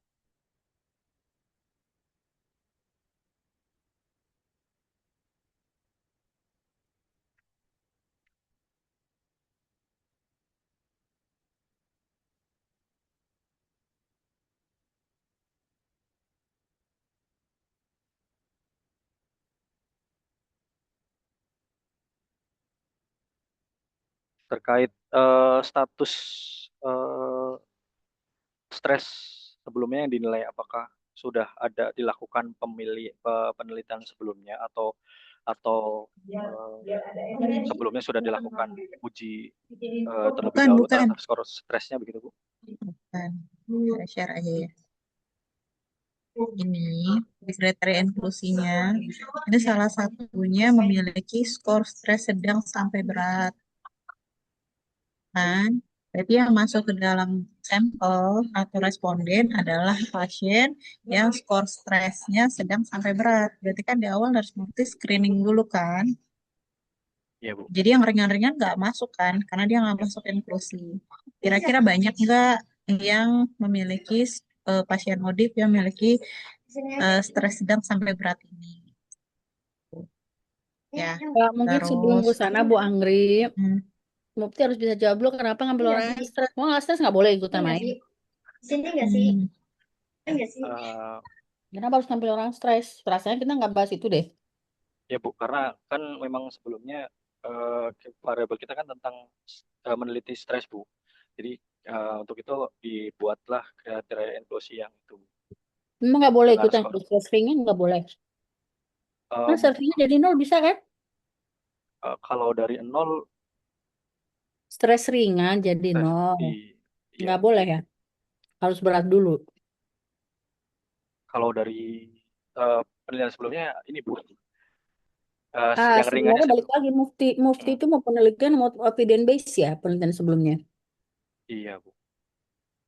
Balik lagi apakah Mufti mau melakukan tesis atau mau implementasikan riset orang ke penelitiannya Mufti? Itu bukan riset Mufti, bukan tesis. Evidence based practice. Mm-mm. Jadi kalau Mufti mau mencontek punya orang tersebut mulai dari berat sama ringan sama sedang, berarti Mufti nggak tesis, nggak cocok ini. Ujian proposalnya harus diulang Mufti, bukan tesis jadinya. Mufti harus bisa jawab. Ya, Bu. Kok punya orang dilihat? Justifikasinya apa Mufti? Kalau nyontek Hmm, punya orang, berarti Mufti nggak ujian tesis, ujian nanti evidence based mungkin practice. saya pertimbangkan untuk apakah nanti untuk Ya nggak skor. bisa, Mufti harus bisa jawab, bukan masalah mempertimbangkannya. Alasannya apa? Ya, Bu. Kenapa harus berat? Makanya Bang dari tadi nanyain itu karena nggak kejawab. Jawab dulu perlu nggak? Kenapa harus? Rasanya di diskusi nggak pernah kita bahas. Dia apa aja dibahas nggak? Itu nggak pernah dibahas ya. Harus sedang sama berat. Memang kalau ringan nggak boleh. Makanya Bang dari nanya ini tuh karena memastikan ini beneran tesis atau mau mengimplementasikan punya orang. Kalau orang udah pernah berat, kenapa harus diikutin? Karena nggak tesis, jadinya nggak ada novelty-nya. Ya ibu nggak tahu kenapa justifikasinya mesti kayak gitu. Makanya kita pengen tahu alasannya apa. Termasuk Bu Angger udah tadi nanyain kan? Ya, karena di latar belakang juga kan tidak digambarkan terkait referensinya ya. Saya cuma khawatir aja nanti dapat sampelnya enggak gitu dengan waktu eh, tesis 6 bulan ya berarti ya gitu. Karena ada kriteria inklusinya dia harus stresnya sedang sampai berat gitu. Bukan begitu Nah, Bu itu. Angger, kalau stresnya sedang atau berat nggak bisa intervensi game. Nah, Dia mau apalagi jadi kalau berat. psikiatri nggak boleh ditangani sama berat. Nah, Dia nggak apalagi boleh kalau main berat. game, nggak koheren loh, nggak bisa ngajak kerja sama loh Bu Andri. Malah kontraindikasi barangkali. Karena itu butuh koordinasi dan butuh konsentrasi Bu Andri. Mm-mm. Itu nggak pernah dibahas sama Mufti. Mufti bikin sendiri ini. Isu stres berat itu nggak bisa loh. Emang bisa dijawab ngomong orang stres berat. Dia harus dapat terapi psikiatri dulu itu supaya bisa fokus konsen. Nggak bisa begitu perintah kalau stres berat. Ciri-ciri stres berat Mufti lihat lagi deh. Ya Bu, baik Bu. Karena ini Bisa nggak kita dilihat di bahas. sini nih.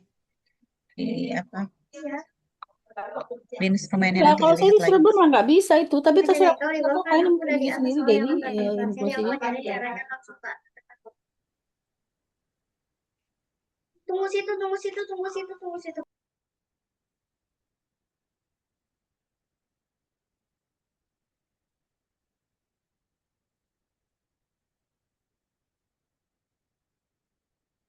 Oke, ada lagi Mufti Ya Bu. tadi.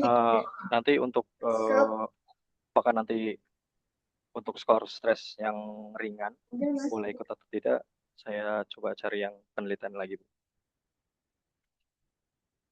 Mufti nggak perlu cari penelitian. Mufti harus cari justifikasinya, bukan lihat punya orang Mufti. Cari justifikasinya. Kenapa itu stresnya harus diambil? Apakah benar stres ringan bisa dimasukkan apa nggak bisa? Ada justifikasinya nggak?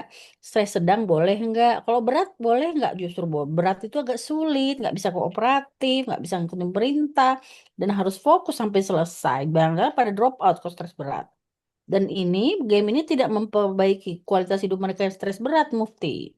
Ya Bu. Mungkin masuk kriteria eksklusi barangkali. Oh Kecuali baik. dia sudah dapat treatment dan sudah terkontrol ya boleh-boleh aja. Tapi kalau dia lagi stres berat dan ajak main game, memang diri sendiri dia nggak bisa fokus, gimana mau main game? Baik. Makanya maksud ibu bukan lihat punya orang, baca justifikasi, baca landasan orang stres itu kayak gimana sih, bisa fokus nggak? Kayak gimana tuh levelnya sampai dia masih bisa fokus, masih bisa diajak kerja sama, masih bisa menyelesaikan permainan 5 sampai 10 menit selama selama intervensi ini. Karena ada orang 1 menit udah nggak bisa konsen, stres berat namanya. Ya nggak bisa berarti. Tapi cari justifikasinya, bukan lihat-lihat punya orang. Baik. Justifikasinya baca dulu kayak apa orang stres itu. Itu dari tadi tanya Bu Angri.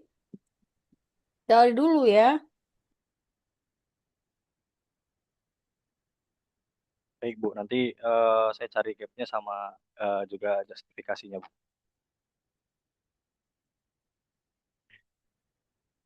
Kemudian izin, apakah ada lagi Bu Anggri yang dari pernyataan sebelumnya? Ya lanjut aja. Baik, Udah. sebentar, saya buka proposal.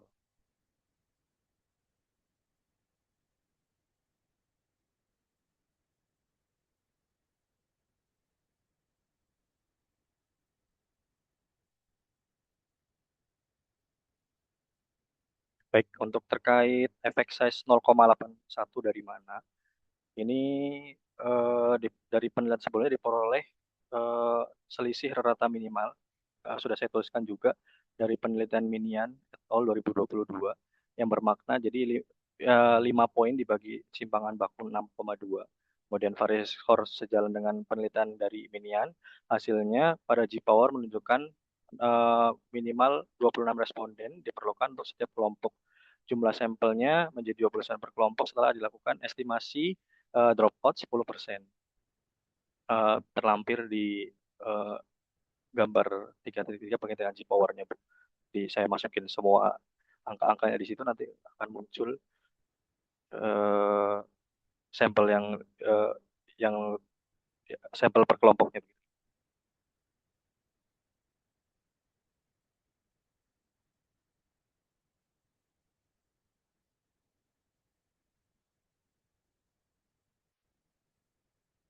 Ya, maksud saya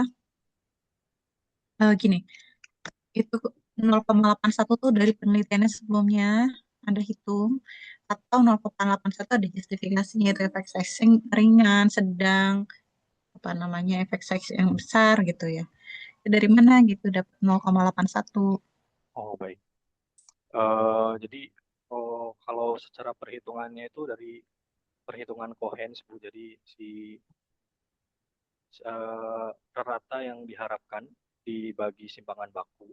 Nanti si rata yang diharapkan itu adalah 5 dibagi 6,2, hasilnya adalah 0,806, atau kita bulatkan menjadi 0,81.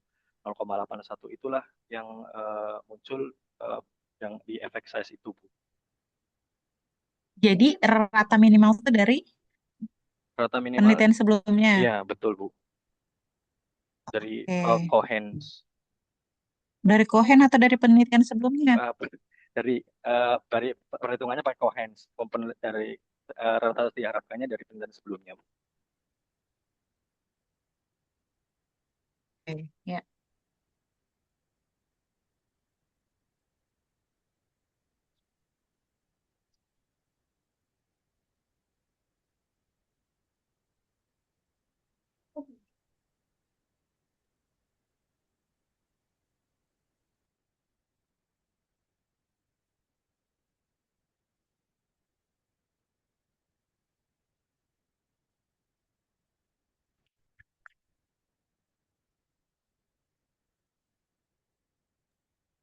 Ada lagi Lihat yang perlu ditanggapi?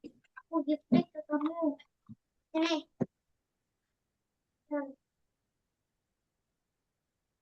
Instrumennya sudah baku atau Untuk mau dilakukan uji VR? Oh, di mana? bentar, Bu. Udah baku. Udah ada yang dilakukan apa? Udah ada nilainya belum yang dalam bahasa Indonesia? Untuk dalam bahasa Ini rencana kan dilakukan uji VR atau enggak sih? I don't know. Ya udah, gimana ya? Ya udah aku jual dulu. Ayo.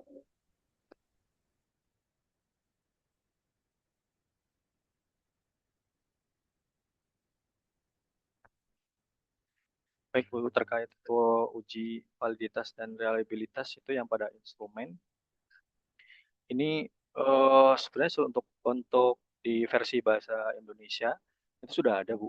Juga ada bahasa yang MS PSS dan juga PSS sudah ada, Bu. Jadi tidak perlu dilakukan.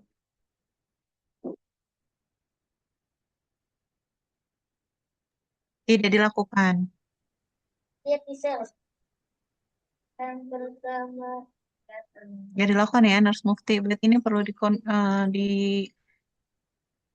kembali ya Ya, Bu. proposalnya. Karena kalau di sini kan Di situ. dilakukan uji instrumen pada responden non-sampel. Itu asumsi saya, Nurse Mufti akan melakukan uji VR dulu. Dilakukan bagaimana nanti rencana VR-nya itu perlu dijelaskan. Rasanya sudah ya? Ya, Bu. Sudah sampai selesai analisa data tadi. Baik, terima kasih. Saya akan kembalikan lagi kepada Nurse Ciar, Bu Ona ya. Bu Ona atau Nurse Ciar?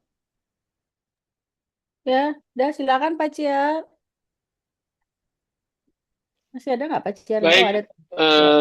saya pikir tadi sudah banyak mendapatkan masukan yang sangat baik sekali ya dari oponen maupun dari Anggun. Jadi secara besar saya menyimpulkan bahwa memang protokol harus jelas ya, termasuk kayak tadi Mas Alfi kepikiran benar kita harus menentukan bagaimana kita memasangkan ya antara para pemain sampel kita itu ya.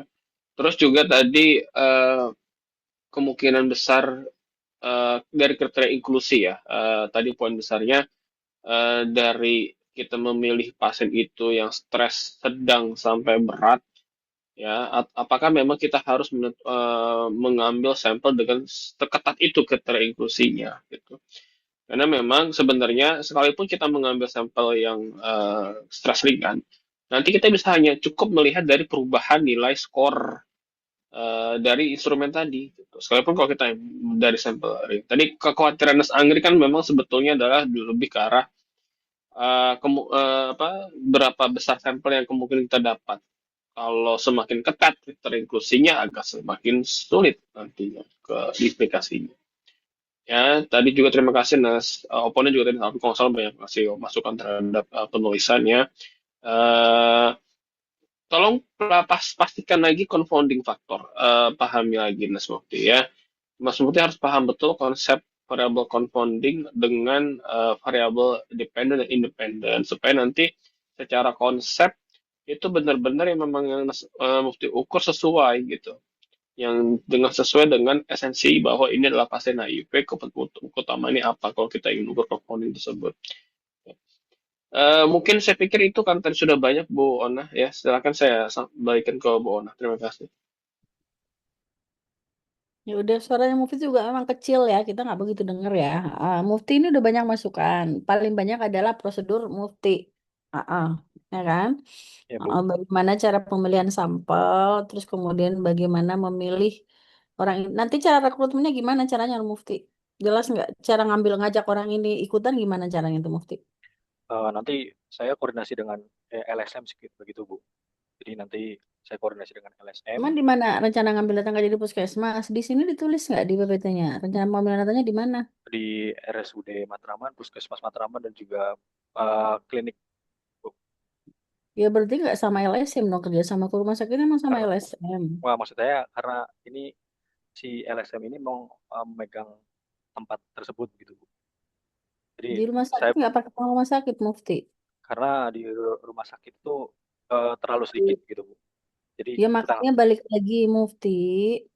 Ini di proposal harus diperjelas. Sampelnya mau diambil di mana? Apakah di rumah sakit atau di LSM? LSM-nya harus disebutkan ancer-ancernya yang mana dan cara rekrutmennya. Karena kalau di rumah sakit, masa LSM bukan yang punya rumah? Nggak cocok uh, dong. maksudnya ini, Bu, bekerja sama begitu, Bu. Gimana caranya Mufti? Sebenarnya balik lagi deh. Mufti ini mau ngambil di rumah sakit apa di mana sih sampelnya? Di rumah sakit, puskesmas, dan juga di klinik begitu, Bu. Tapi Nah, melalui berarti dengan 3 titik yang berbeda, itu cara proses pengambilan calon respondennya harus diperjelas. oh, baik. Contohnya, kalau di rumah sakit gimana cara rekrutmen mereka kalau di rumah sakit Mufti? Kalau untuk di rumah sakit ini saya bisa lakukan sendiri begitu. Kemudian untuk di luar rumah sakit itu kan Ntar caranya gimana? Masa Mufti door to door? Hai, mau ikutan nggak? Yuk. enggak, Bu. Nanti Ada saya menghubungi semua. Ya nggak begitu. menghubungi Caranya menghubungi gimana? satu dokter yang di klinik begitu, Bu. Hmm? Kemudian nanti Terus siapa Mufti? Satu, kalau di rumah sakit itu luas banget ya. Nggak cuma HIV orang di situ. Mufti akan ke tempat mana? Apakah ke penyakit dalam, ke endokrin, atau malah ke jantung? Apa kemana? Mufti harus perjelas baik, kemana Mufti akan berjalan begitu masuk pintu gerbang rumah sakit. Kemana kaki langkah Mufti berjalan dulu? Ke uh, endokrin, ke kardio, tiba-tiba kucuk-kucuk dokter. Terus siapa dokternya? Di rumah sakit nggak cuma satu dokternya Mufti. ya, Bu. Nanti akan ke dokter yang di Dia kan nggak bisa main tembak poli mana. poli ini VCT, Bu. Jelas. Hmm? Di poli VCT ya. Ya terus gimana caranya ngerekrut orangnya dokternya doang maksain? Ayo ikutan kalau nggak diperiksa gitu. Nanti akan ngomong secara eh, personal begitu, Bu. Nanti kalau memang jika diperlukan secara formal nanti akan dibuatkan secara surat. Maksudnya bagaimana Mufti? Dengerin deh Ibu, nih nggak denger ya Mufti ya. Nih, Mufti datang ke Poli PCT, ketemu dokternya. Jadi dokternya yang ngajak pasiennya, apa Mufti yang ngajak pasiennya, apa gimana caranya itu? Ini pasiennya pada ngantri, siapa yang ngajak mereka ikutan? Gimana cara ngajak orang ini, yuk ikutan masuk intervensi saya, gimana caranya kalau di rumah Ya, Bu. sakit? Yang pertama, saya akan izin ke rumah sakit dulu. Hmm. Kemudian selanjutnya nanti dari izin rumah sakit itu nanti dibuatkan surat melalui eh, poli rawat jalan di VCT itu. Ditujukan ke Ditujukan ke apa poli. pasien? Ya terus pastinya siapa merekrut Mufti? Dari tadi tuh Ibu ngomong itu nggak, bukan cuma ngomongin surat-suratnya. Cara manggil orang-orang yang nggak tahu ini gimana cara nariknya coba. Yang lagi duduk ngantri ini gimana caranya tuh ngajak mereka?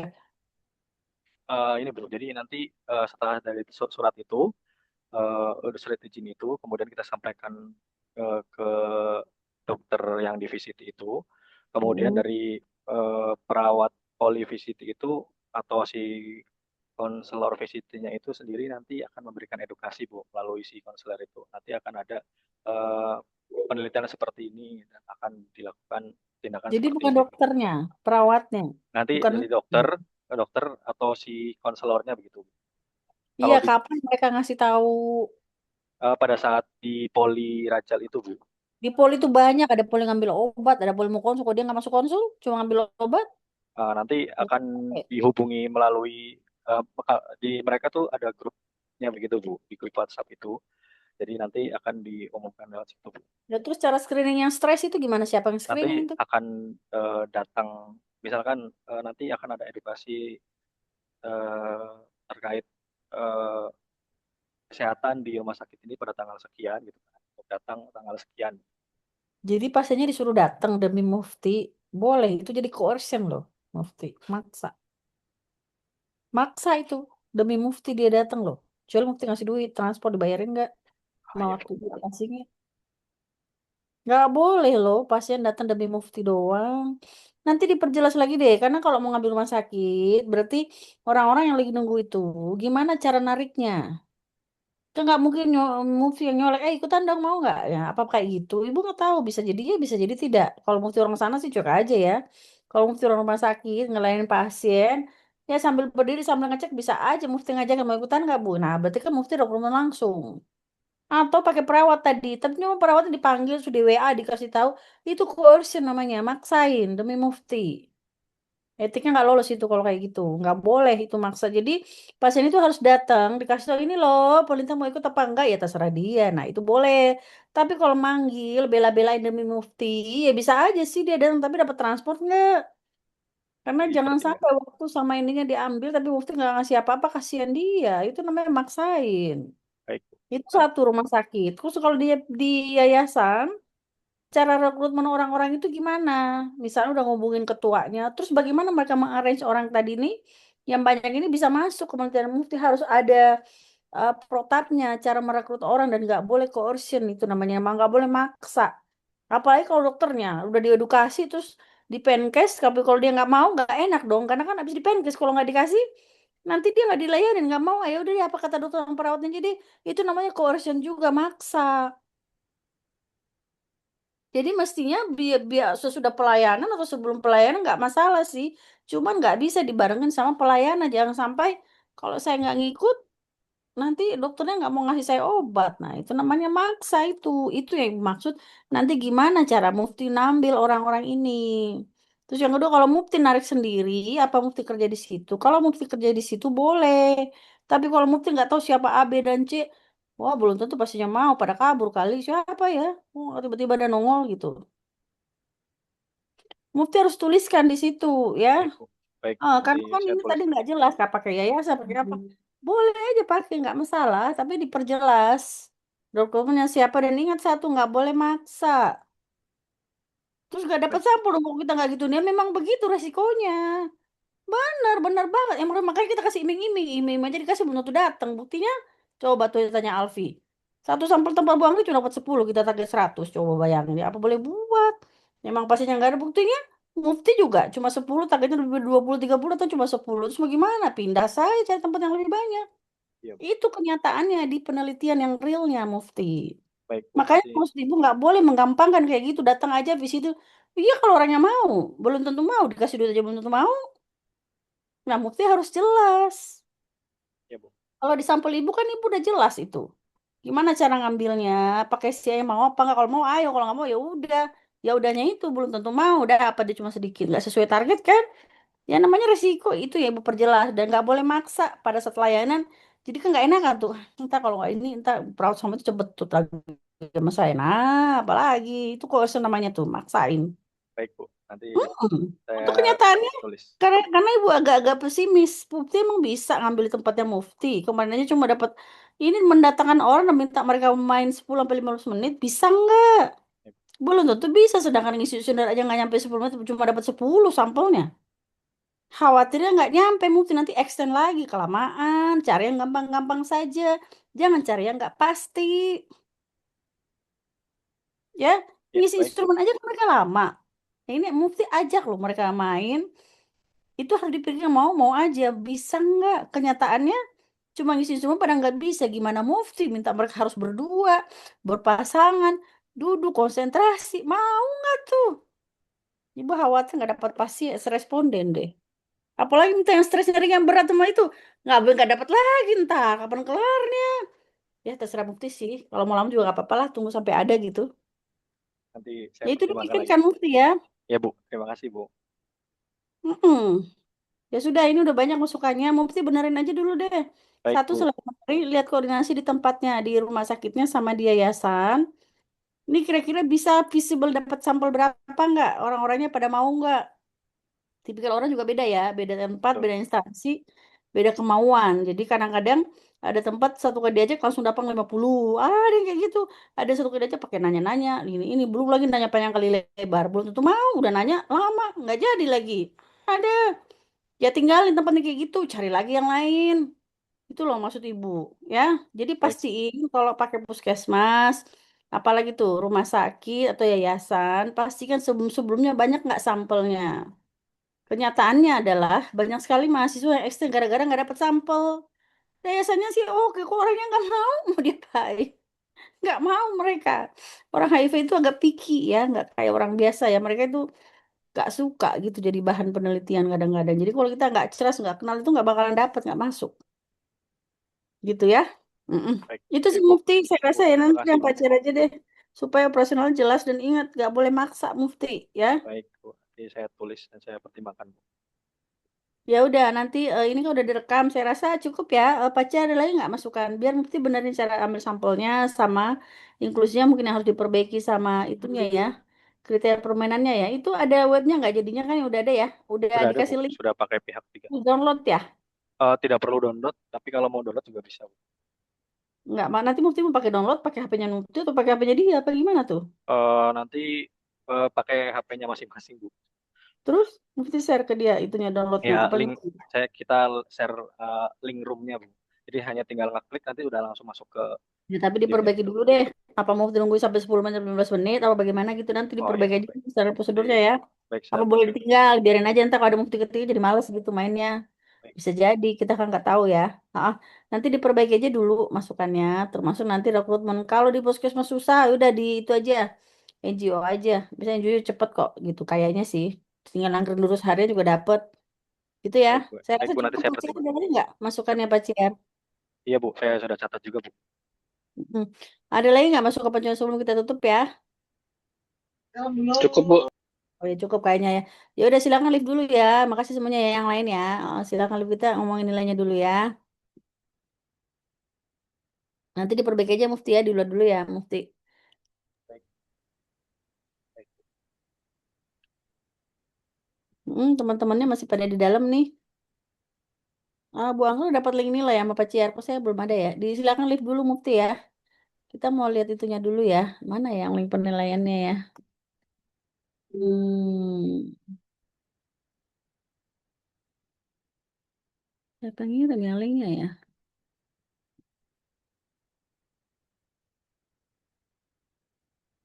Mufti silakan di luar dulu ya Mufti.